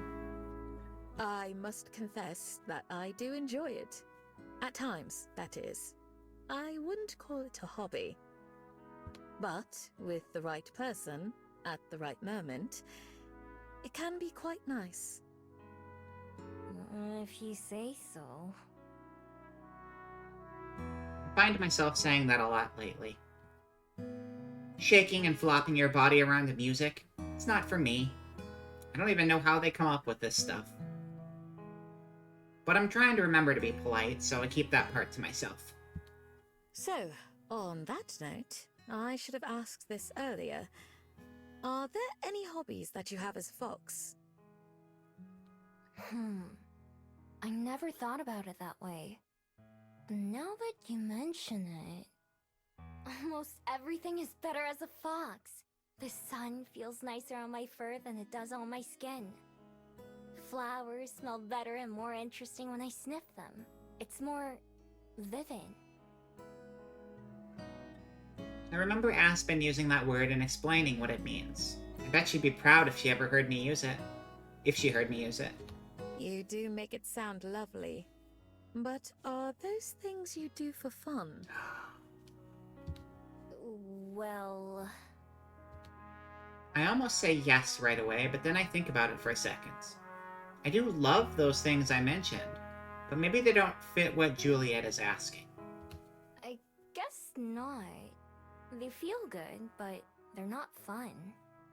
That's still valuable too. It is.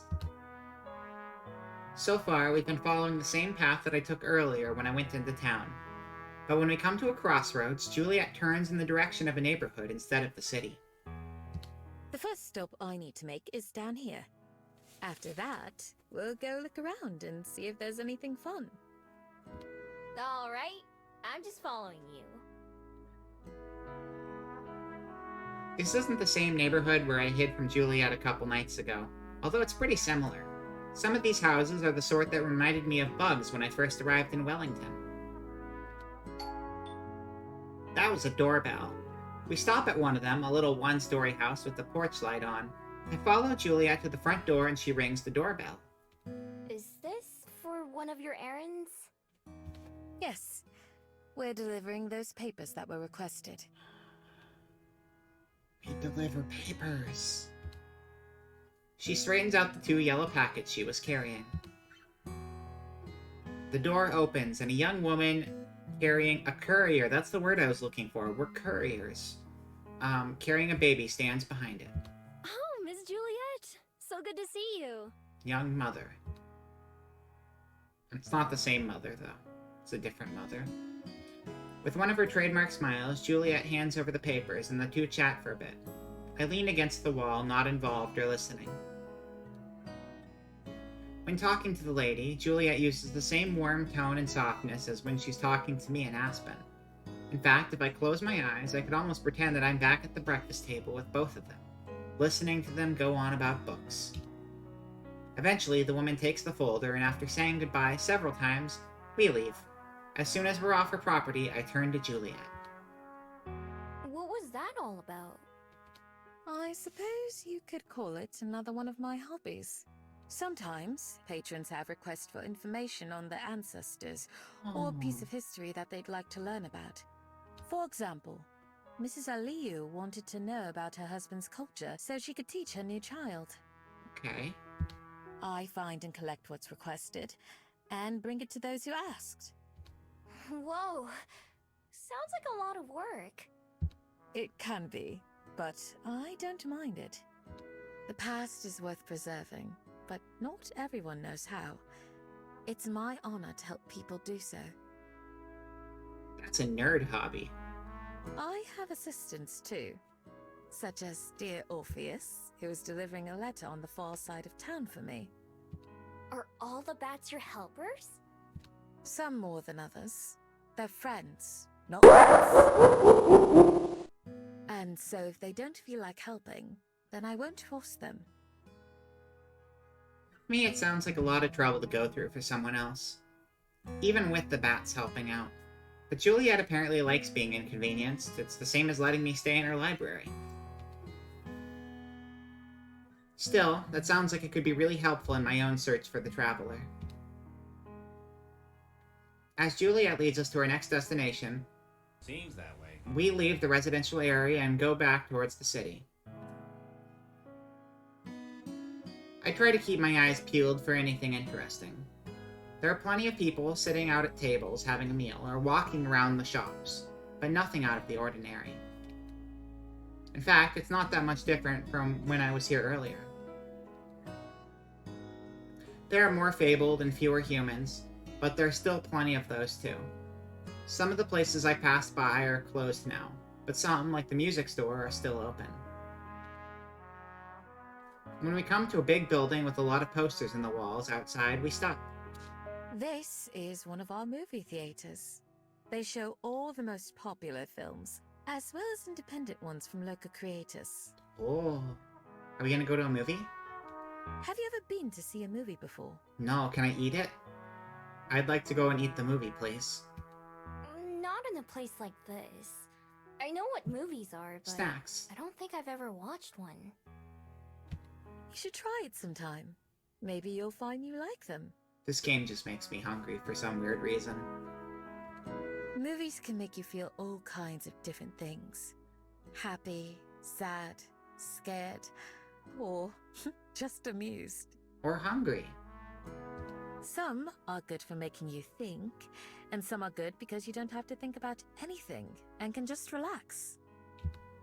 Why would I want to watch something that makes me sad or scares me?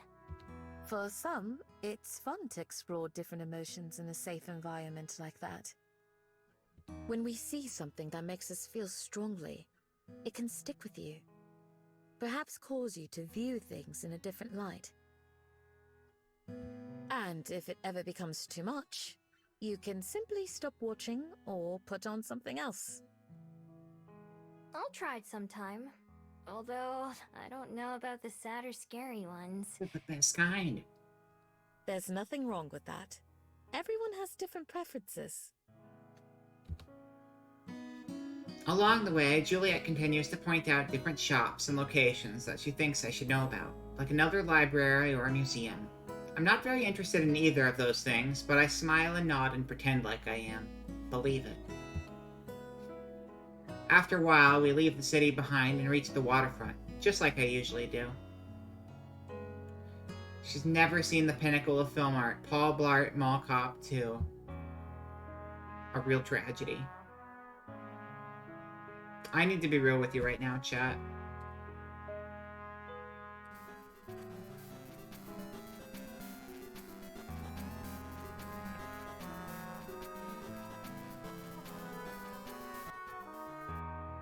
I also have not seen Paul Blart Mall Cop 2.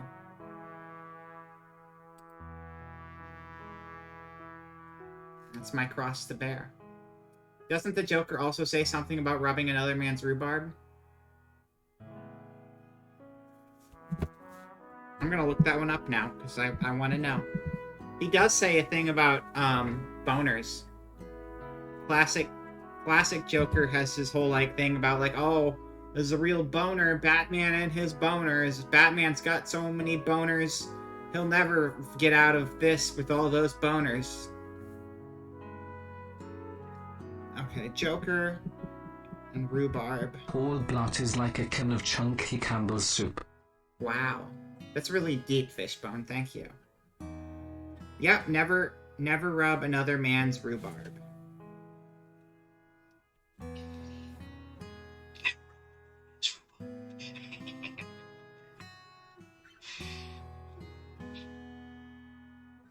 I don't know how well that came through. It came from my phone, but it looked like it picked up on the mic.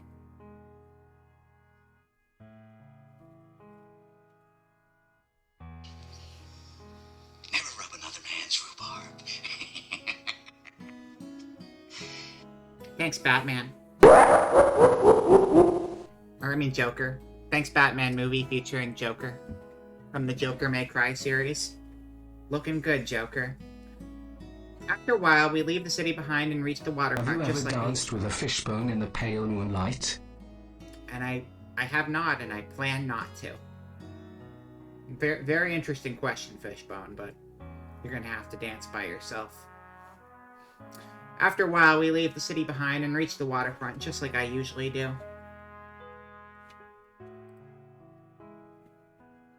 Tim Burton's Batman was the best.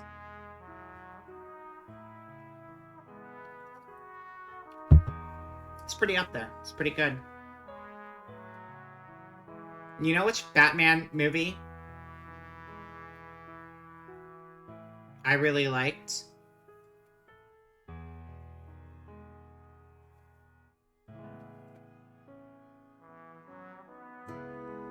Batman Forever. Or was it Batman and Robin?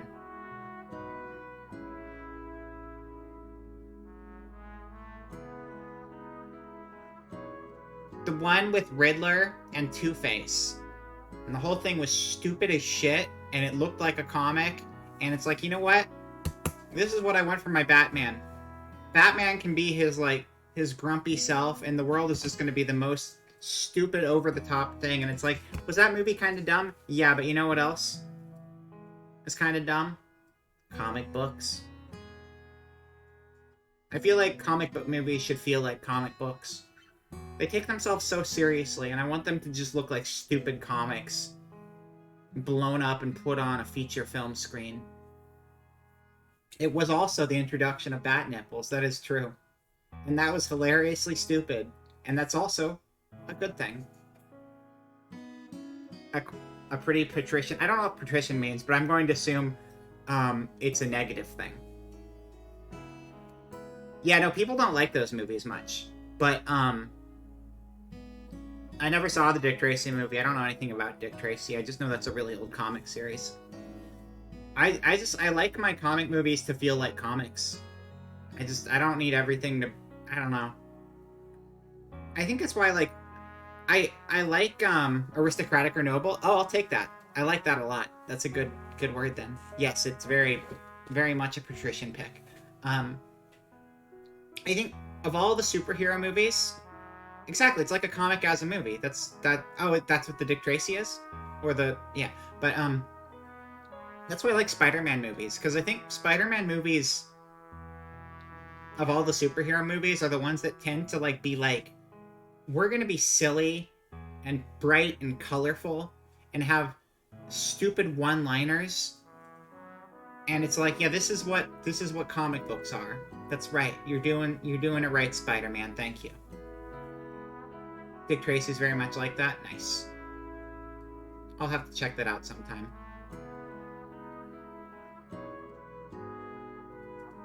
I really love the last Spider-Man movie too. That was a fun love letter to the Spider-Man movies.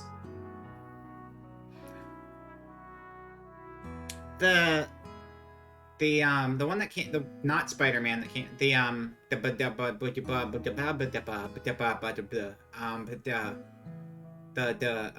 Mr. Mysterious, the surgeon mysterious man who is Strange. The Doctor Strange that came after the last Spider-Man movie. I almost liked that one, but it took itself a little too seriously at points. Sometimes it was just dumb, but other times it's just like, okay, get on with it. I don't, if you make your comic book movie serious, I'm just gonna ignore it. I'll probably just listen to people talk about it on a podcast instead. Give me your dumb, stupid, bullshit comic book movie. Because this is a popcorn flick, so treat it like one, dang it. Yeah, Spider-Man movies have been consistently good. They keep the right vibe, the right energy I want from the movies. The ocean looks much different at night, with the starlight and moonlight reflecting off the water. Far out at sea, there are a few lights that must come from boats, and sometimes lights in the sky from passing airships. We head down a small path to the boardwalk, where we look out... Surgeon Oddball, the magical magician of the Monoverse. That's it. That was the name of the movie. Thank you. You got it. We head down a small path to the boardwalk, where we look out onto the water. There are a few empty buckets sitting on the ground nearby, as well as some folding chairs. I point them out. Surgeon Oddball, the magical magician of the Monoverse, could absolutely be something that exists within the Marvel canon, because the entire point of that movie was that there's a million different universes that are almost the same but different in little ways. That could just be the movie from a different perspective, where they never start dimension hopping. I think my biggest issue with most Marvel stuff is just like this urge to make everything bigger and badder and more epic and have everything cross over all the time.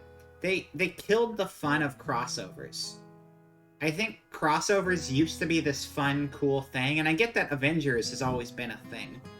But in movie format, they killed the fun of the crossover by making it just the staple key component of superhero films. And it's like, no, if the fun is not seeing so-and-so from whatever movie, it's the goofy shit that happens in the movie. And if your movie just consists of a whole bunch of other movies getting referenced, and it just becomes a big self-referential circle, it's not as fun anymore.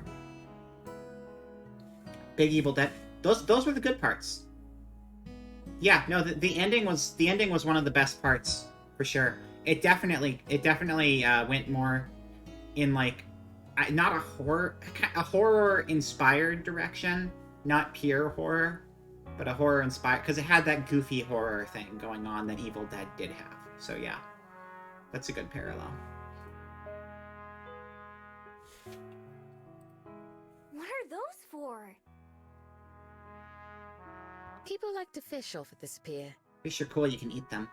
They come at all hours, but I believe this spot is used for teaching lessons during the day. Oh, I see. Ooh, lessons on how to catch fish?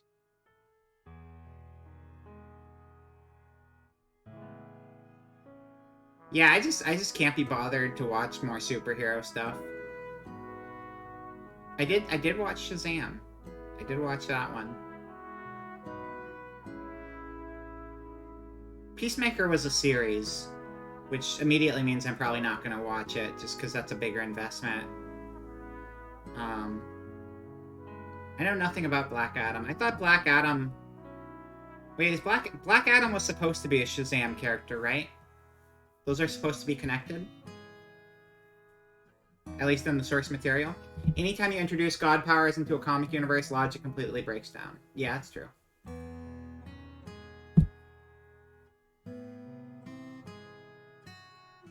That's correct. Is that something you're interested in? You can take advantage of logic breaking down, but you also need to be more sparing with it. You can't just, like, use it all the time. It's like you really gotta save that for very specific scenarios, because it I don't know. It's one of those things that you could easily overuse.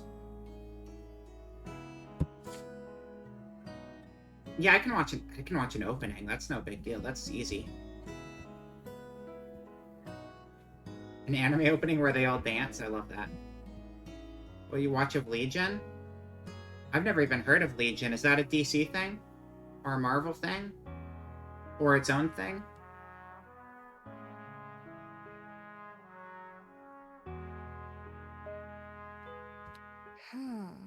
Maybe. Oh, I'm done. Drop Thank for a you, second. Goiba. We're continuing to drop frames. I don't know what's going on with the internet today. I do apologize. Everything else is running flawlessly. And actually, I think my stream is actually running at a higher quality than it's ever ran before. But the internet itself is running at a worse than normal rate, to offset the fact that nothing on my end is breaking down. It's creating its own issues. It's Marvel. It was on FX. Oh, I see. Yeah, I never heard of that one. A smidge of drops on your end. Yeah, no, I'm seeing it. I'm seeing it still dropping. If this drop frames rate hits 5%, I'm just gonna probably call it quits. I'm trying to finish the chapter out, at least if possible, but I don't know how long the chapter is. It's one of those things that I like doing as a fox, but I don't know if I'd like doing it the human way. So just jump in the water and bite them.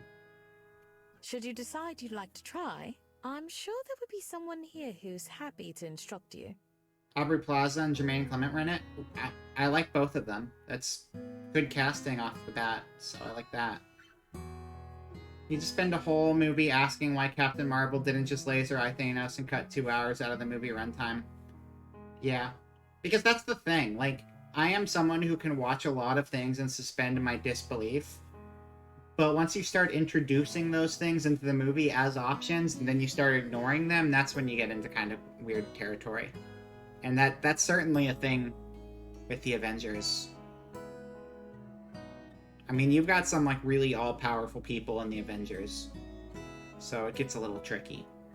Especially when you have them all sharing a movie. Because if they're in a movie by themselves, they can play by their own rules and not have to, like, be balanced out to match the rest of the characters in your movie. Yeah, maybe. I don't want to commit to anything, but it couldn't hurt to come check this place out during the day. I'm glad you found something that struck your fancy. Oh, don't worry, I understood who you were saying. The Clement. Clement told me everything I needed to know. Is there anywhere else you'd like to visit while we're out? Or should we return home? Let's go to the moon. Nah, I'm ready to head back. Is there anything for dinner? The fish we're about to catch. I'm sure we can put something together. Then let's go. Since I actually know where we are now, I lead the way home with Juliet close behind me.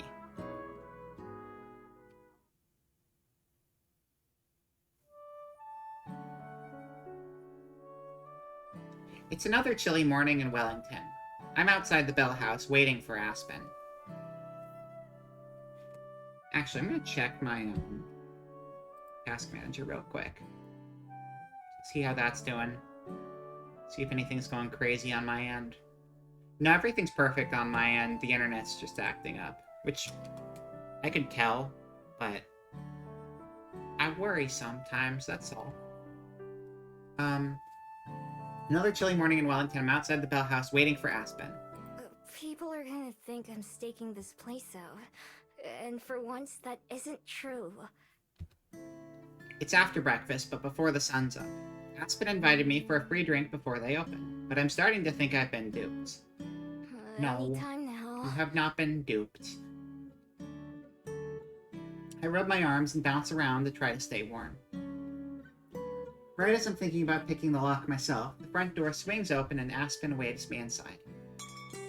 So anyway, like I was saying, my uncle taught me this trick to make it taste better. You put a little bit of salt in the coffee and it brings out the flavor, right? Not too much. You don't want to make it salty, but just a little bit. It's the Princess Tutu girl, she's back. Watchmen had that problem too. Dr. Manhattan can just turn all the nukes in the world into wood with his mind. Let's open a wormhole in New York City for some convoluted... Yeah, that... I feel like that was... I don't know. I feel like that was supposed to be a power imbalance. Like it was designed specifically that way, but it does have mixed effects. I hear the show of Watchmen did a better job than the movie. I never read the comic though. Because I'm not super into superhero stuff. Like, I grew up with some Spider-Man and some X-Men, so I'm kind of fond of that stuff, but I don't really seek out superhero things too often.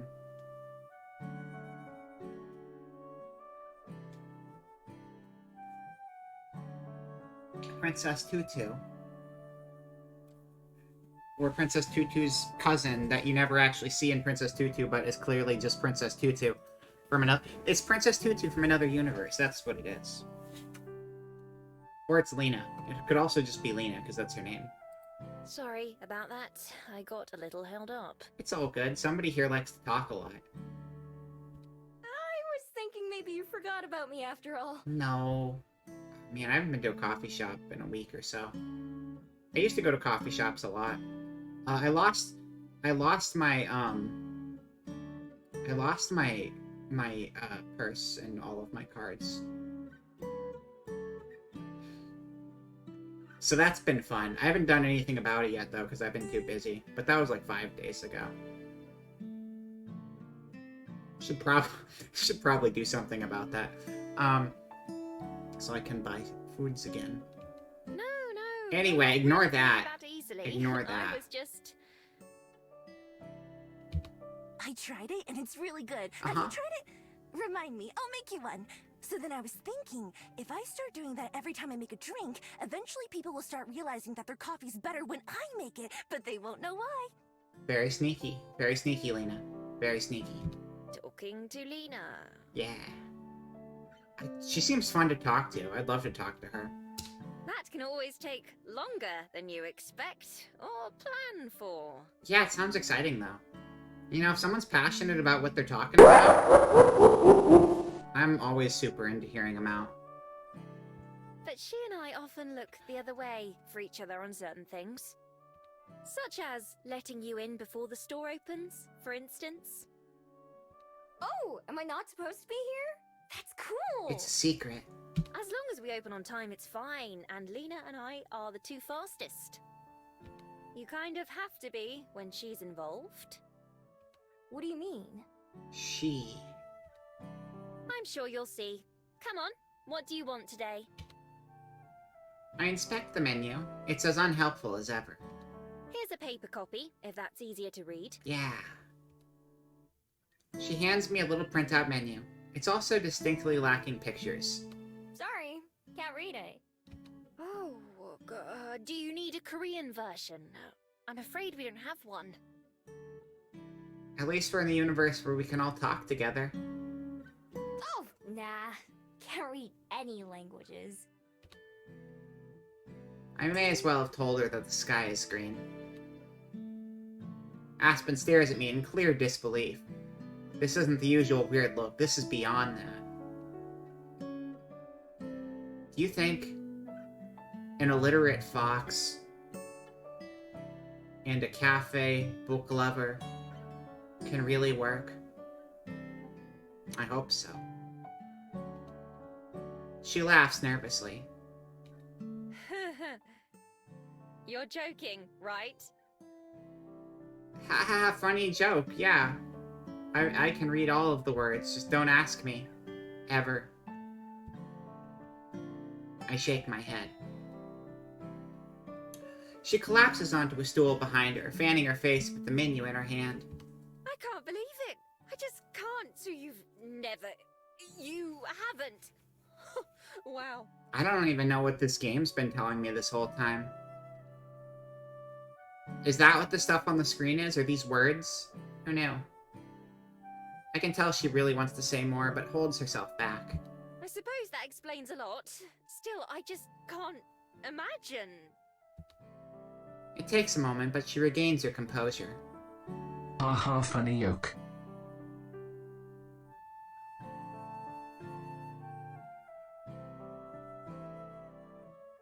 You almost had that fishbone, almost. Anyway, if you want to try something new, then how about our ambrosia latte? Ambrosia. What is ambrosia? I never know what that word means. I've heard it a lot, though. Ambrosia. That's a time for another Vera teaches you a word for the educational segment that we haven't done in a long time. We have, but I just forgot that I used to call it a segment. What is the meaning of ambrosia? Ambrosia is the food of the Greek and Roman gods. It's also the ointment or perfume of the gods. Something extremely pleasing to taste or smell. A dessert made of oranges and shredded coconut. No, it's fucking up. We're at 5% now. We'll finish out the current scene and we'll call it quits. It was gonna be a shorter stream, but I was probably gonna go, at least 3 hours, but I might cut it a bit short because the internet being weird. So it's not on you this time.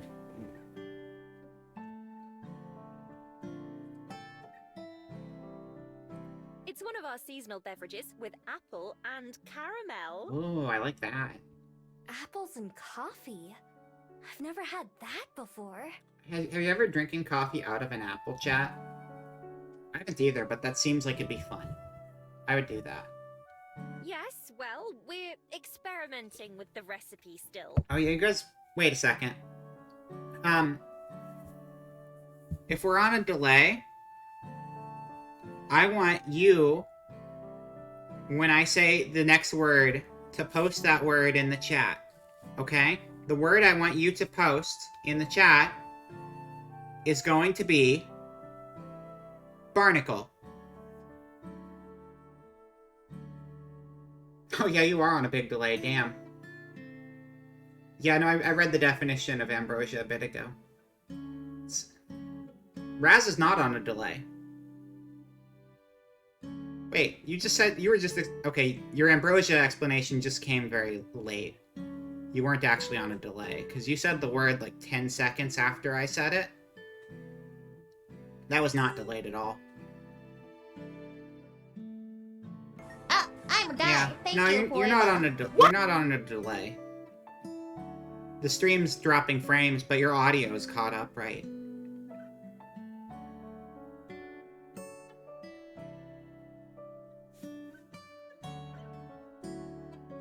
Nobody else posted the word, though, so I have no idea if anyone else has a delay or not. Okay.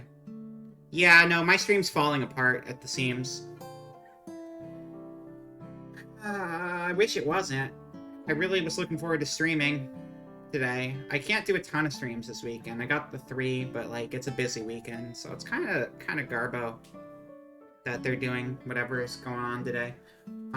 Yeah, we'll finish the scene out. Hopefully it holds up enough that you can see it. Apples and coffee. I'd never had that before. I said that we should try adding more cinnamon to it. We should add more cinnamon to it.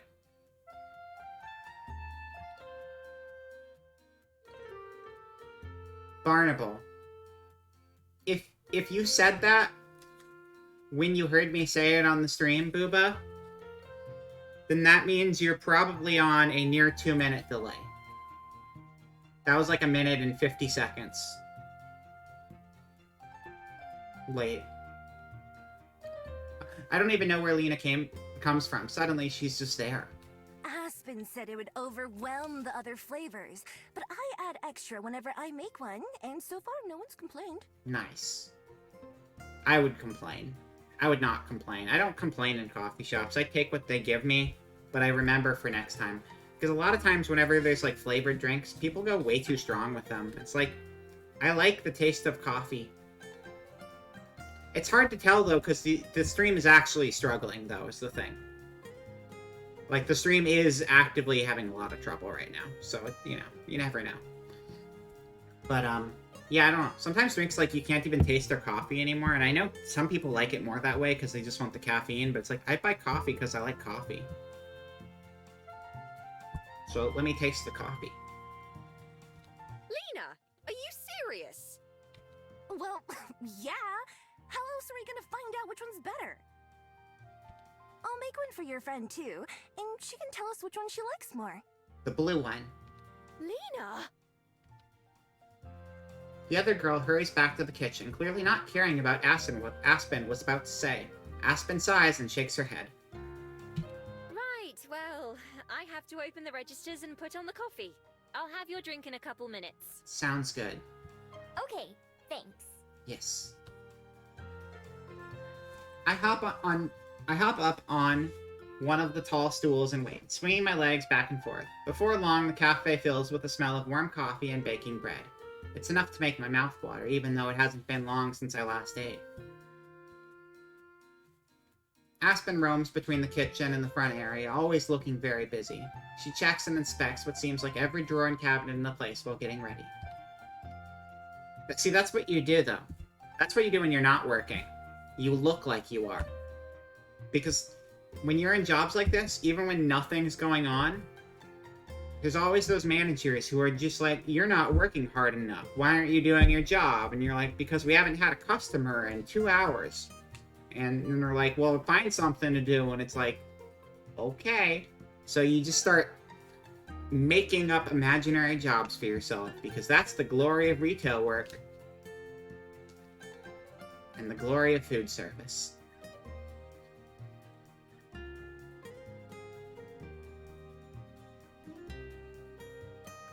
Anyway, Lena's busy too, mopping and setting up chairs. At some point, she puts earphones in, and her music is loud enough for me to hear it from across the building. After a while, Aspen returns to my table, along with the steaming paper cup. Here you go. 1 ambrosia latte. I pop the lid off. There was a little popping sound. That was nice. So I can take a peek at the drink itself. It smells light and fruity, and a swirl of caramel syrup is melting into the coffee and whipped cream. Looks good. It looks good. Hopefully it tastes good too.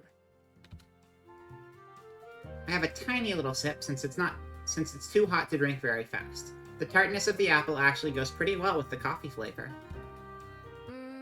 It's a little sour, but it's not bad. Not as good as a fairy kiss chiller, though. Well, I can't complain about that. Chair squeaks against the floor as Aspen sits down across from me. So, have you decided how you're going to spend your day? Drinking this coffee for 20 straight hours. Not yet. What about you? There's still another 7.5 hours left on my shift, so I'll be here for quite a while. After work, I try to have a social life or get some writing done. Although It's lately time I to usually just stop. collapse on the bed It's and time to take a nap. stop, okay? No more. We're gonna stop when the scene's done. I like this game, so I'm milking this stream for all it's worth as long as the connection holds out. Hey, me too! Without a bed, though. Yes, well, I'm sure frolicking through the flowers and chasing rabbits gets tiring. Ooh, are there rabbits around here? Not for long, I imagine. Hee hee hee. We're gonna eat all the rabbits. Speaking of which, have you thought about what I said yesterday? About getting a job? It seems you have more than enough time on your hands.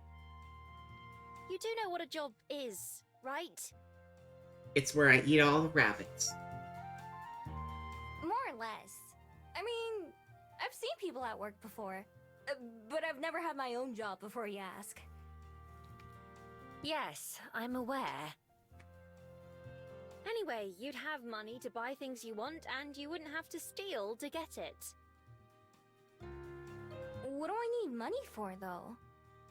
Juliet lets me sleep at her house, and she even gives me food.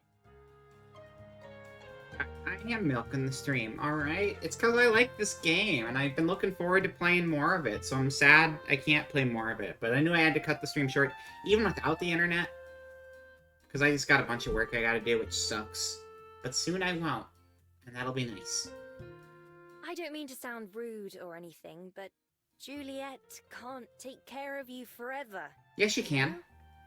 She can give me snacks and breakfast, and then I can sleep in her house, and then she can take me for walks. She can even water me like a cactus, and I'll grow big and strong, just the fox version of a cactus, which I guess is just giving me water so I don't die of dehydration.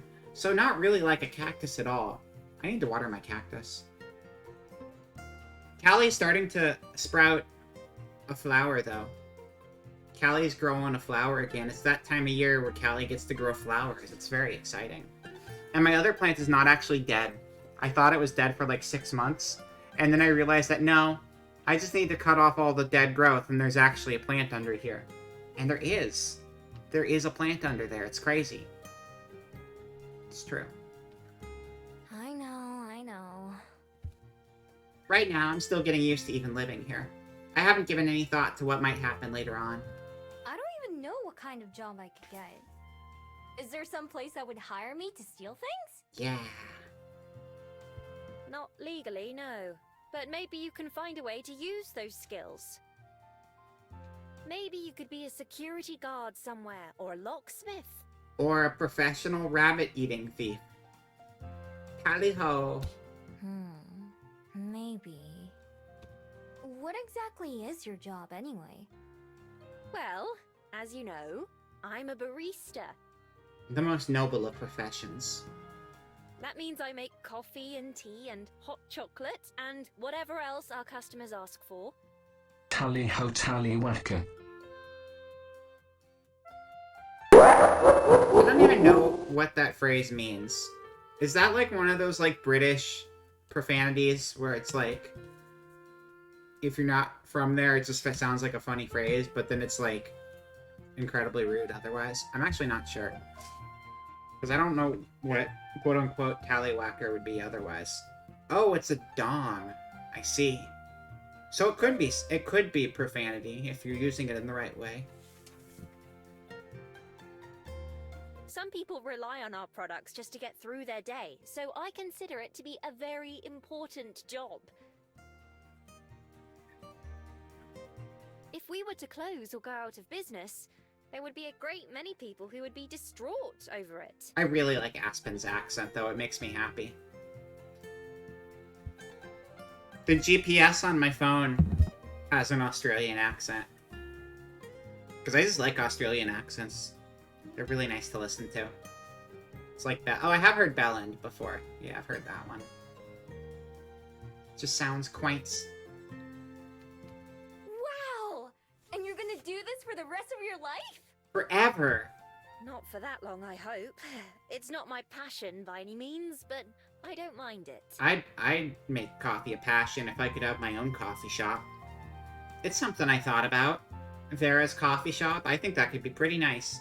Granted, I have to have a body and a physical form that's not a flaming cocoon in a basement somewhere. But it would be cool to have a coffee shop one day. I would really like that, because I do like making coffee quite a bit. It's a stick used to smack snakes with. Well, there you go.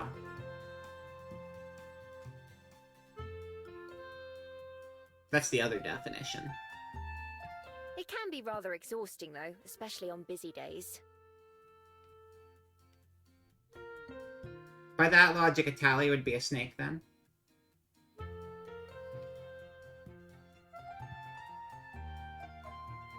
I can't say she's selling me on this whole job idea. The old snake smacker. What is your passion? It's this. Writing! Like she was waiting for me to ask, Aspen dramatically pulls out a small notebook and puts it on the table. It's the one that I see her writing in all the time. I lean forward to look at it closely. It's not very big, about the size of my hand, and it's mostly purple in color. There's an intricate gold pattern around the border. It definitely looks fancy. I could probably get a lot of money for this at the right store. Don't... Stop it. Stop it. Get some help. This is my writing notebook. One of them, at least. My passion is writing, bringing stories and characters to life, making people feel what I feel. What if Aspen wrote the game we're playing right now? What? That'd be crazy. There's nothing quite like it. So challenging, yet rewarding. It's both my favorite activity and also the most frustrating one. It's frustrating because you're passionate about it. That happens sometimes. You know, sometimes things can be frustrating, but it's not frustrating because, like, it sucks. It's frustrating because it's like, I just want to do the best I can. I really want to kick this thing's ass. And sometimes things are frustrating just because they suck. But that's not what we're talking about here. This notebook is full of story ideas, lines that I come up with, or other interesting details. You want something to be just perfect, but you're missing that one little thing to really push it over the edge. One of the best parts of working here at the Bell House is that I get to meet so many interesting and inspiring people. For example, when you first came in, I wrote a brief note about you. I never imagined that just a few days later we'd be having this conversation. What's the note say? That fox that came in that I would like to hold hands with? Is that what it says on the note? Can I see it? What if Aspen turned down the intensity of those voice lines like 16%? No. She's not allowed to. Aspen's voice is my favorite voice in the game. It makes me happy. And the title of the game is Please Be Happy, so I refuse. Is she a lot louder than everybody else? If she is, I could adjust that. Because this game does actually let you adjust characters' voice levels manually if need be. Trust me, I didn't either. What did you write about me?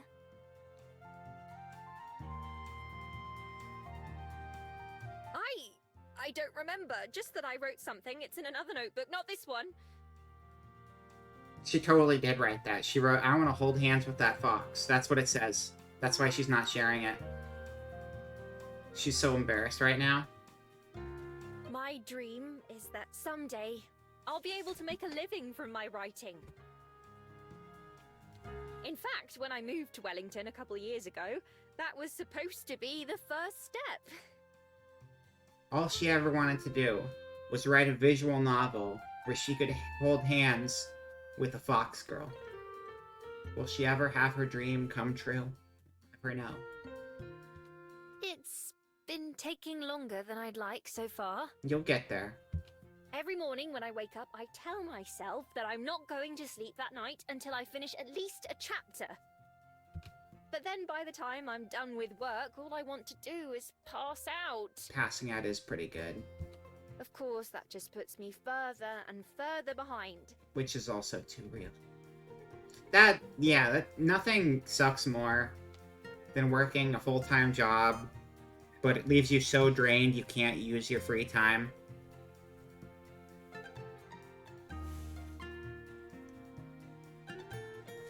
Wait, what's that say on it? It's so small. Get missed? Get fisted. It's a classy emote.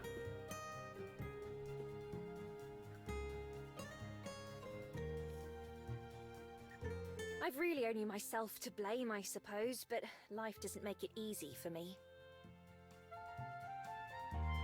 Sighing, Aspen puts her notebook away once more while I sip my drink. Saying it like that, I can't fault you for not wanting to get a job. I'm only here because I need some way to pay the bills. That's just the life of a starving artist for you. Did someone say job? Are you getting a job here? Is this an interview? Yes. Yes, this is an interview. From out of nowhere, Lena appears with a cup in her hands. No, Miho's just a friend. Just a friend. And were you eavesdropping on us? It's not eavesdropping if you're in public. That is true. You should learn to talk quieter if you don't want people to hear you. Like me. Tell me you're joking. About what? Before Aspen can even answer, Lena turns to face me instead. Anyway, that's too bad. We could definitely use the help. Hey, why not apply here if you're looking for work? I bet Aspen would put in a good word for you, right? It would give me something to do with my days. I could do it too. It'd kind of be lying, I guess, since I don't know you that well, but you seem like an alright person. But also, it would be 8 hours of sitting in a job as a visual novel, and I feel like that might get a little stale. I mean, if Aspen trusts you, you have to be okay. When I instead think. I can go on I an can go get you adventure. an application right now if you want. I printed out a whole stack of them yesterday. Actually, it's the second stack, because the first one jammed up the printer and... Lena, I am begging you to please be normal. That's the name of the game, please be normal. What? Tell me why it's a bad idea. Do you not think... What's your name again? I ask myself that every day. Miho. Do you not think Miho could do it? No, it's not that. I'm sure she'd do great. It's just... Wait, that sounds fun. Would I get to work with you? Yeah, we'd work together. Oh, you meant Aspen, didn't you? Yeah, she'd be there too.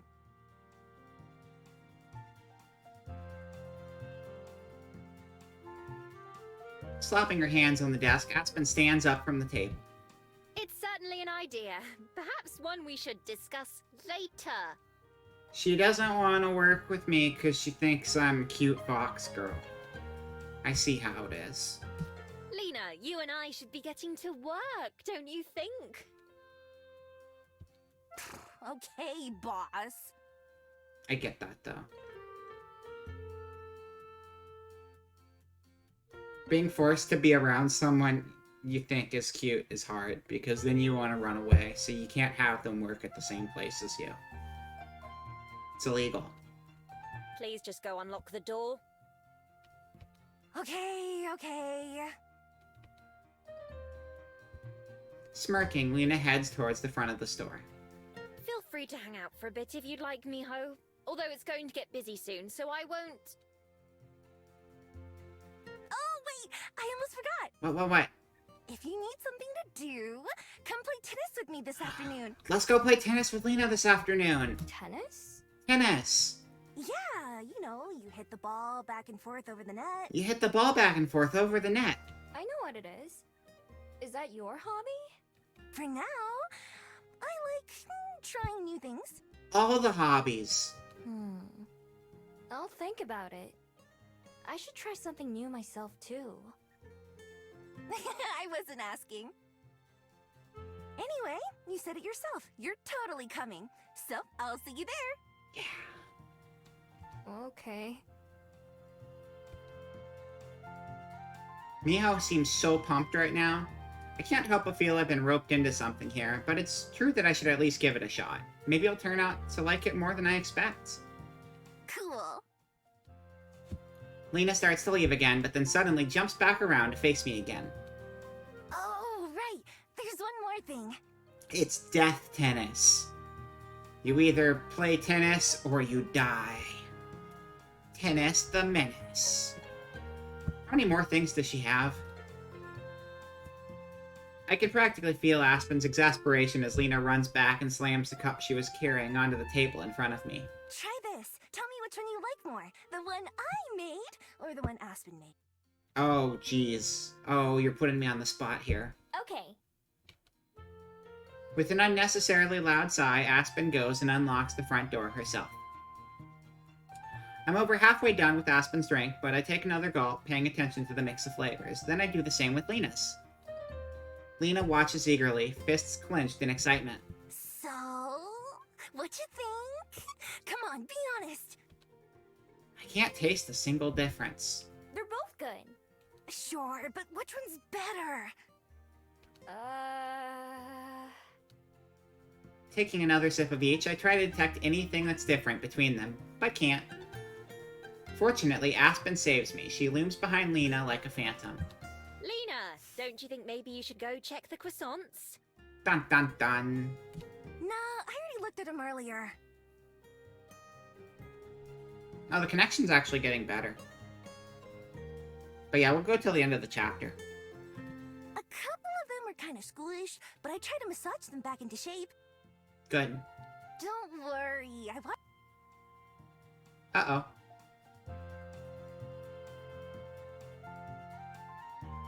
For once, Lena's the one cut off as Aspen jerks on her apron strings and she flaps her wings to maintain her balance. Oh, she was supposed to get cut off. She just got cut off like half a sentence sooner than the text box was. Okay. Why don't you go check on them again? Or maybe the muffins, if you haven't yet. Fine, fine. We all know Miho just didn't want to hurt your feelings anyway. Aspen releases her and Lena walks off to the back of the cafe like an embarrassed cat, pretending it was her idea all along. After she disappears into the kitchen, Aspen sighs yet again. I'm sorry about that. It's okay. It's fine. She seems nice. Yeah, she seems fun. I like talking to people like that. That is certainly one way you could describe her. What I was trying to say earlier is that you can stay here if you want, but I won't be able to chat. Our first customers will be here any minute now. That's okay. I'll probably go back to the library once I finish my drinks. All right, I'll see you later then. And don't feel obligated to finish both if you don't want to. Drink all the coffee. You gotta. I'm gonna try. Bye! All the coffee. Like Lena, Aspen also retreats behind the counter and starts filling the display case with pastries. I wonder if any of them are the croissants Lena was talking about. Sure enough, it isn't long before the first customers start to show up. Aspen takes their orders with that fake nice voice that she used when we first met. Already, I've gotten more used to hearing her regular speaking voice instead. It's interesting to know that even normal humans like her still pretend to be other people sometimes. I wonder why she feels like she has to do that. So far, she's one of the nicest humans I've ever met. After I finish up my first coffee, I toss the cup away, but hold on to the second. I'll drink it later or something. Aspen waves as I leave the Bell House and start making my way back to the library. I've had my fill of wandering around for at least a few days. If I'm going to be bored, I may as well do it while I'm comfy. Job or not, Aspen is definitely right about one thing. I really need to find something better to do with my time. Dun dun dun! Now we get to do something with our time. But we have even more options than we had previously. Oh my. Tennis. We gotta play tennis. We gotta go play tennis with Lena. I'm excited for the tennis. Let's do it.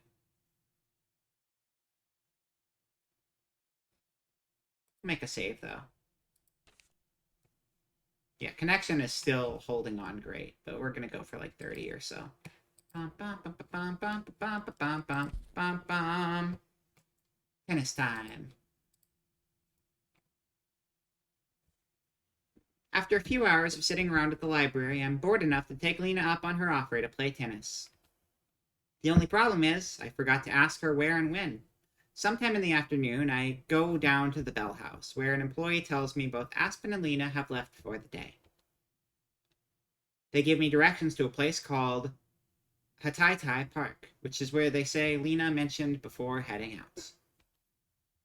I follow their instructions and reach a big, open area full of GeForce Game Ready driveries available, full of people on bikes, walking, or just sitting in the grass.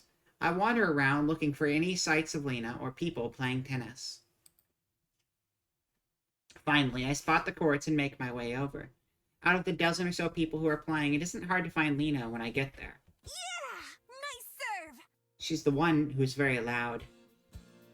She runs back and forth, leaping and diving to hit the little green ball before it can touch the ground. She flaps her wings to keep from falling over when she does. Smart. Her partner, a tall boy with antlers on his head, looks exhausted when he swings his racket. It looks like his arms might fall off at any second.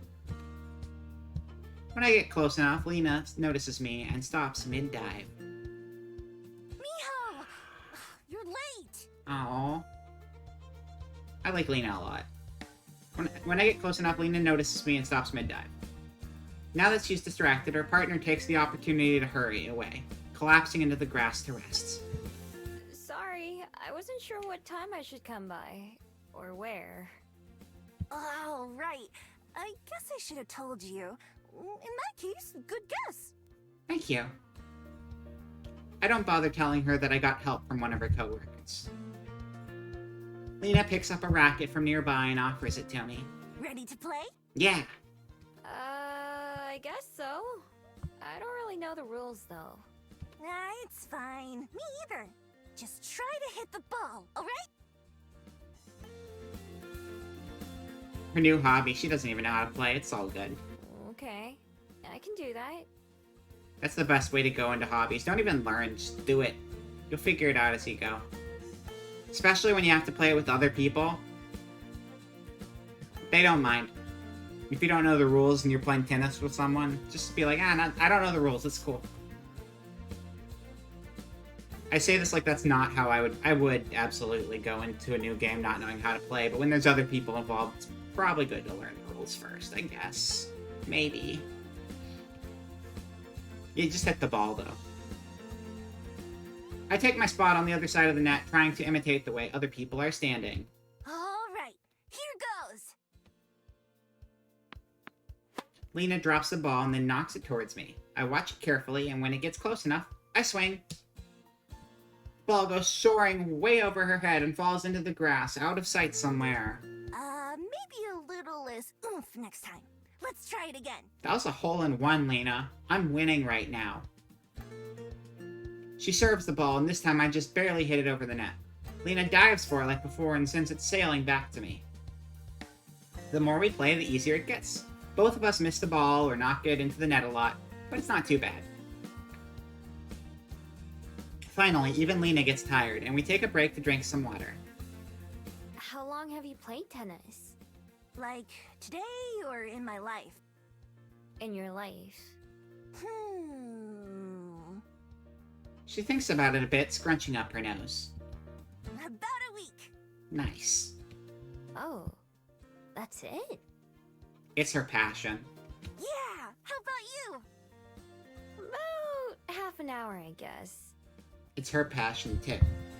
Oh, right. I forgot about that. See? We're both trying new things. The whole time we're talking, Lena keeps glancing away from me to watch the other players. I try to figure out what's so interesting, but can't. Okay, break's over. Let's play some more. Yeah. We get back on the court and play for a little bit longer, until the end of the hour. As everyone else starts to pack up and leave, I follow Lena, who puts away our equipment. So, what'd you think? Did you have fun? It was alright. I wouldn't mind doing it again, but I don't know if I'd want to play all the time. No, I'll become tennis pro. I can see why some people enjoy it at least. Yeah. That's something. Being outside is nice, and it was a good way to burn off some energy. That's good. They meet a few times a week if you want to come back. Yeah. Will you be here? Not sure yet. Even while cleaning up, she's still distracted by someone or something else. When the other players Become a walk... tennis pro, my tennis bro. That was lame. That was pretty lame. Even while cleaning up, she's still distracted by someone or something else. When the other players walk past us on their way out the park, Lena turns her head to watch one of them. Ready, because we're planting trees here next time. Really exciting, right? If you want to help out, then come to me. I like that voice dialogue, they actually had more before and after the trailing off dialogue. That was interesting. It made it feel more complete. I catch a snippet of conversation as the person Lena's watching, a dryad, goes by. Lena must hear it too, because she instantly closes her eyes and puts her fingers against the side of her head. Planting trees. Planting trees. She repeats the words to herself a few times, then her eyes snap back open. Okay, got it! Got what? What I'm doing next time! I'll have to start studying up tonight so that I'm ready! She's just trying to do whatever she's got the hots for the dryad.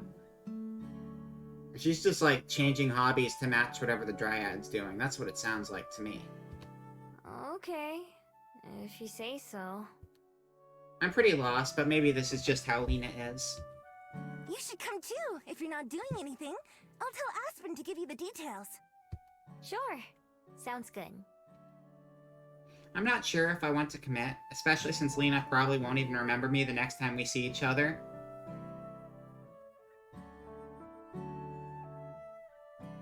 No, she will.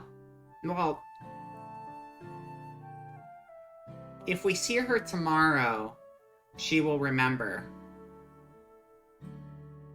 If we don't see her tomorrow, she won't. Because we have met her multiple times today, on different occasions. Hello, Ziryu. Hello. Just passing by before work to wish you all a lovely stream. Can't wait to catch the VOD. Oh, no problem. Thank you for swinging by. Have a good day at work. But playing tennis wasn't so bad, so I should at least keep my options open. Good. Alright, see you then, Miho! See ya. Waving goodbye, Alina heads off down one of the paths. I take a different one that leads me out of the park and back to the library for the rest of the day.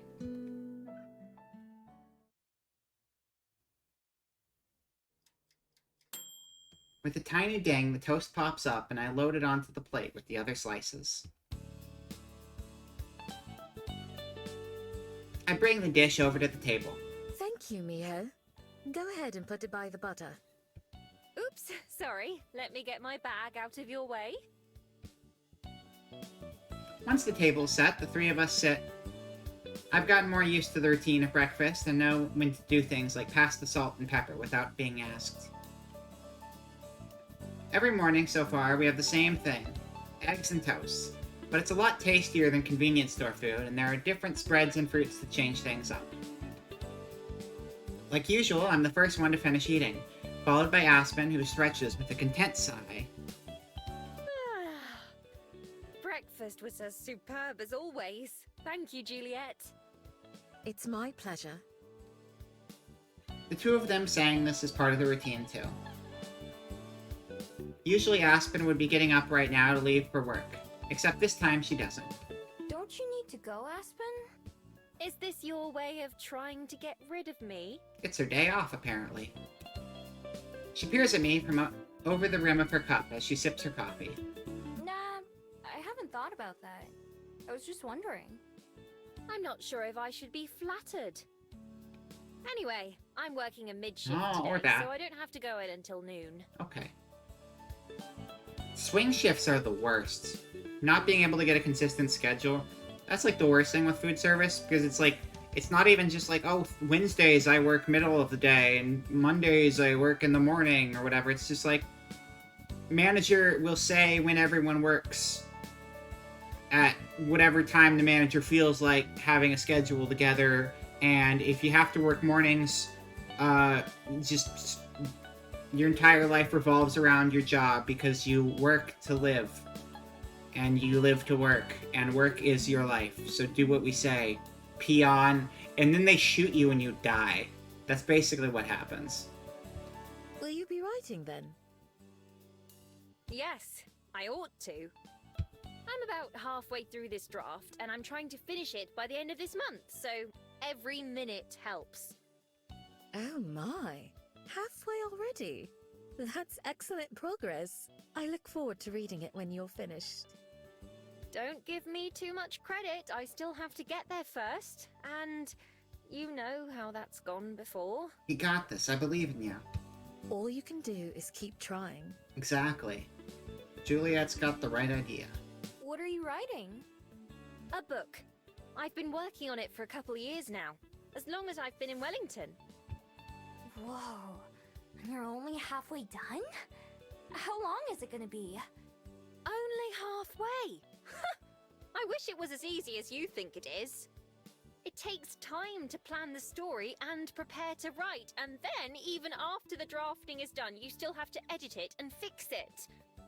Of course, the more you write, the better you become at it. And so, sometimes you notice flaws in your story that you didn't catch before, so you have to go back or start over. How do you ever get anything done then if you're always getting better? Don't you just have to finish it eventually? Well, like I said, it's not that simple. Aspen clears her throat. Anyway, it's difficult to explain to someone who's never written anything. Believe me, any writer would tell you the same thing. I glance over at Juliet, who is intently watching her tea as she stirs it. And you? Did you end up finding something to fill your time? Oh, like a hobby. Maybe. I don't know yet. Well, don't worry about it too much. It's supposed to be fun, not something you have to force yourself to do. Although I'm hardly one to talk. There are times where I want to do anything except write. It's okay. At least you have something. Julia told me about movies, so I might try watching one of those. Have you ever seen a movie? Once or twice, I'm sure. Once or twice. Actually, Miho, there was something I wanted to ask you. What's that? Well, how would you feel about helping out around the library as a part-time job? Oh, is this gonna be like a choose which job you want to do kind of thing? I'll pay you for your time, of course. It would give you something to do during the day, and it would be a great help to me. Really? But I thought you didn't need any help running the library. It's true that I don't need it. The honor system has served me well for the day-to-day services, and I'm kept informed of any troublemakers. But, in addition to the kind assistance from Aspen in the mornings, I also have to reshelve books, maintain the check-in and check-out logs, and more. I don't mind those tasks at all. In fact, I find them rather relaxing. But without them, I'd be able to devote more time to other pursuits. That is also true. If you're uninterested, you're more than welcome to decline. You needn't worry about being kicked out or disappointing me. I'm perfectly content either way. Helping around here doesn't sound bad at all. Doesn't sound very exciting either. But it's not like I found anything else I'd rather do instead. At least it's comfy in the library, and super convenient. Having some money again would be nice too. It would be even better that there's no one trying to take it back. Alright, I'll do it. Juliet looks a little taken back. That was fast. Are you quite sure? Yeah, I'll try it at least. Of course. If you find it's not for you, then I won't be upset. Why don't you take the rest of the week for yourself, and you can begin on Monday? Got it. Okay, that sounds good to me. Excellent. I'll be looking forward to it then. The two of them chat a little bit longer before Aspen leaves to go write, and Juliet goes to bed. I stay mostly quiet, thinking to myself. A job. That's something I never envisioned having. I figured I'd just keep stealing until... Until what exactly? I'm not sure. Until I find my person, I guess. That goal has been all I focused on for my entire life, but now, spending time here in Wellington is actually making me plan things out in advance.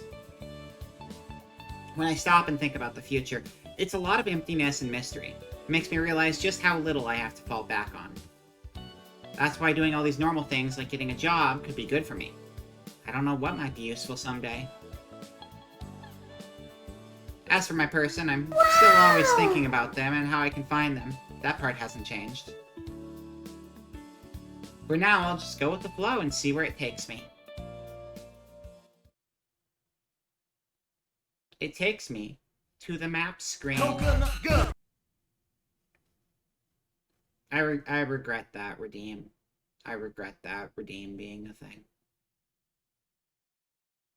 Alright, I think maybe... What does that say? I can't even see what that says. What is that? What is that picture? I can't even make out what I'm looking at here. What did you just highlight and post in the chat? I have no idea. I have no idea. I think we're probably going to wrap it up here for tonight, though. Is it a snowman? I can't tell from where I am. It's very small and far away from me. Anyway, I think this is where we're going to wrap it up. This is where we're going to wrap it up for today. Again, little shorter stream. Not really short. It's still over 3 hours. A lot of my streams recently have just been exceptionally long. But I'm glad things worked out well enough in the end that we were able to keep going with it. So that is awesome. Because I'm still really liking this game. It's cute. It's very cute. Oh my god! Raz, what are we gonna do with you? What are we gonna do with you? I think I have the perfect recommendation. Yeah?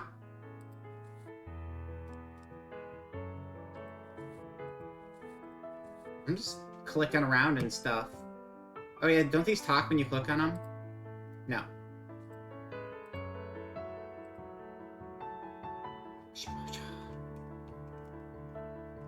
Hobby of the week. Lena's hobby this week is tennis. Yeah, I like Lena. She was fun. Oh, we're 15% of the way through, by the way. That's an explosive nothing, I guess. Kind of looks like it. Kind of looks like it.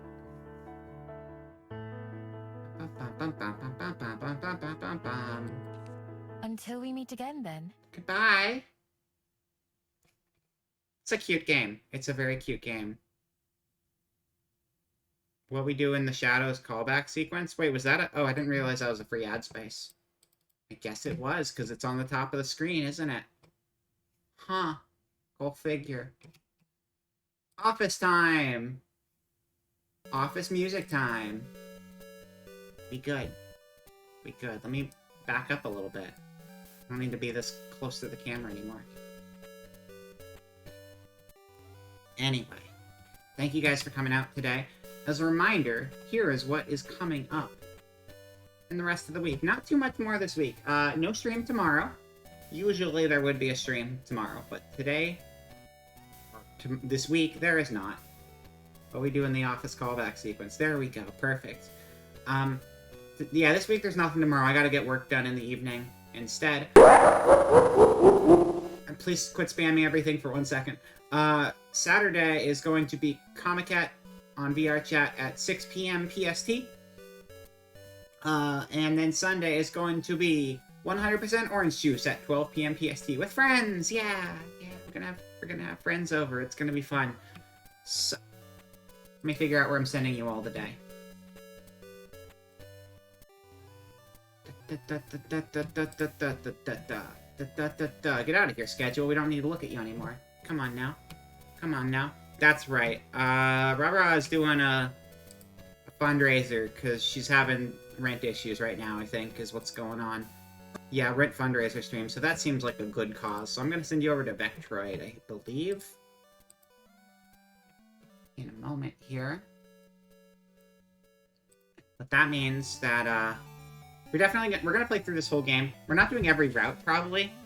I feel like with games where there's, like, multiple endings like this, I probably want to play all of the routes, but I feel like you know, if I enjoy the game and like play through to the end of a route, I think other people should enjoy the game and play through to the end of a route too. So I don't want 100% it on stream, but we're definitely going to get at least one ending and see where we end up. I'm definitely leaning Aspen right now. I feel like we don't have as much information on Juliet. And I don't think there's a Lena route where I'd be taking it, because I love Lena. But for now, that game is to be continued. Which is me doing a weird segue that is poorly put together into typing to be continued into the chat, because nobody ever found this one.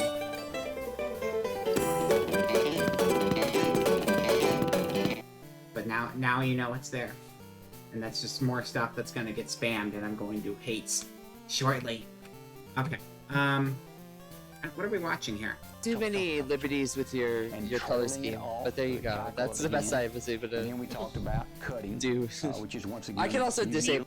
Well, I have no idea what the hell I'm looking at here. So I'm gonna send you over to Rara's channel, Raid, Spectroid, Live.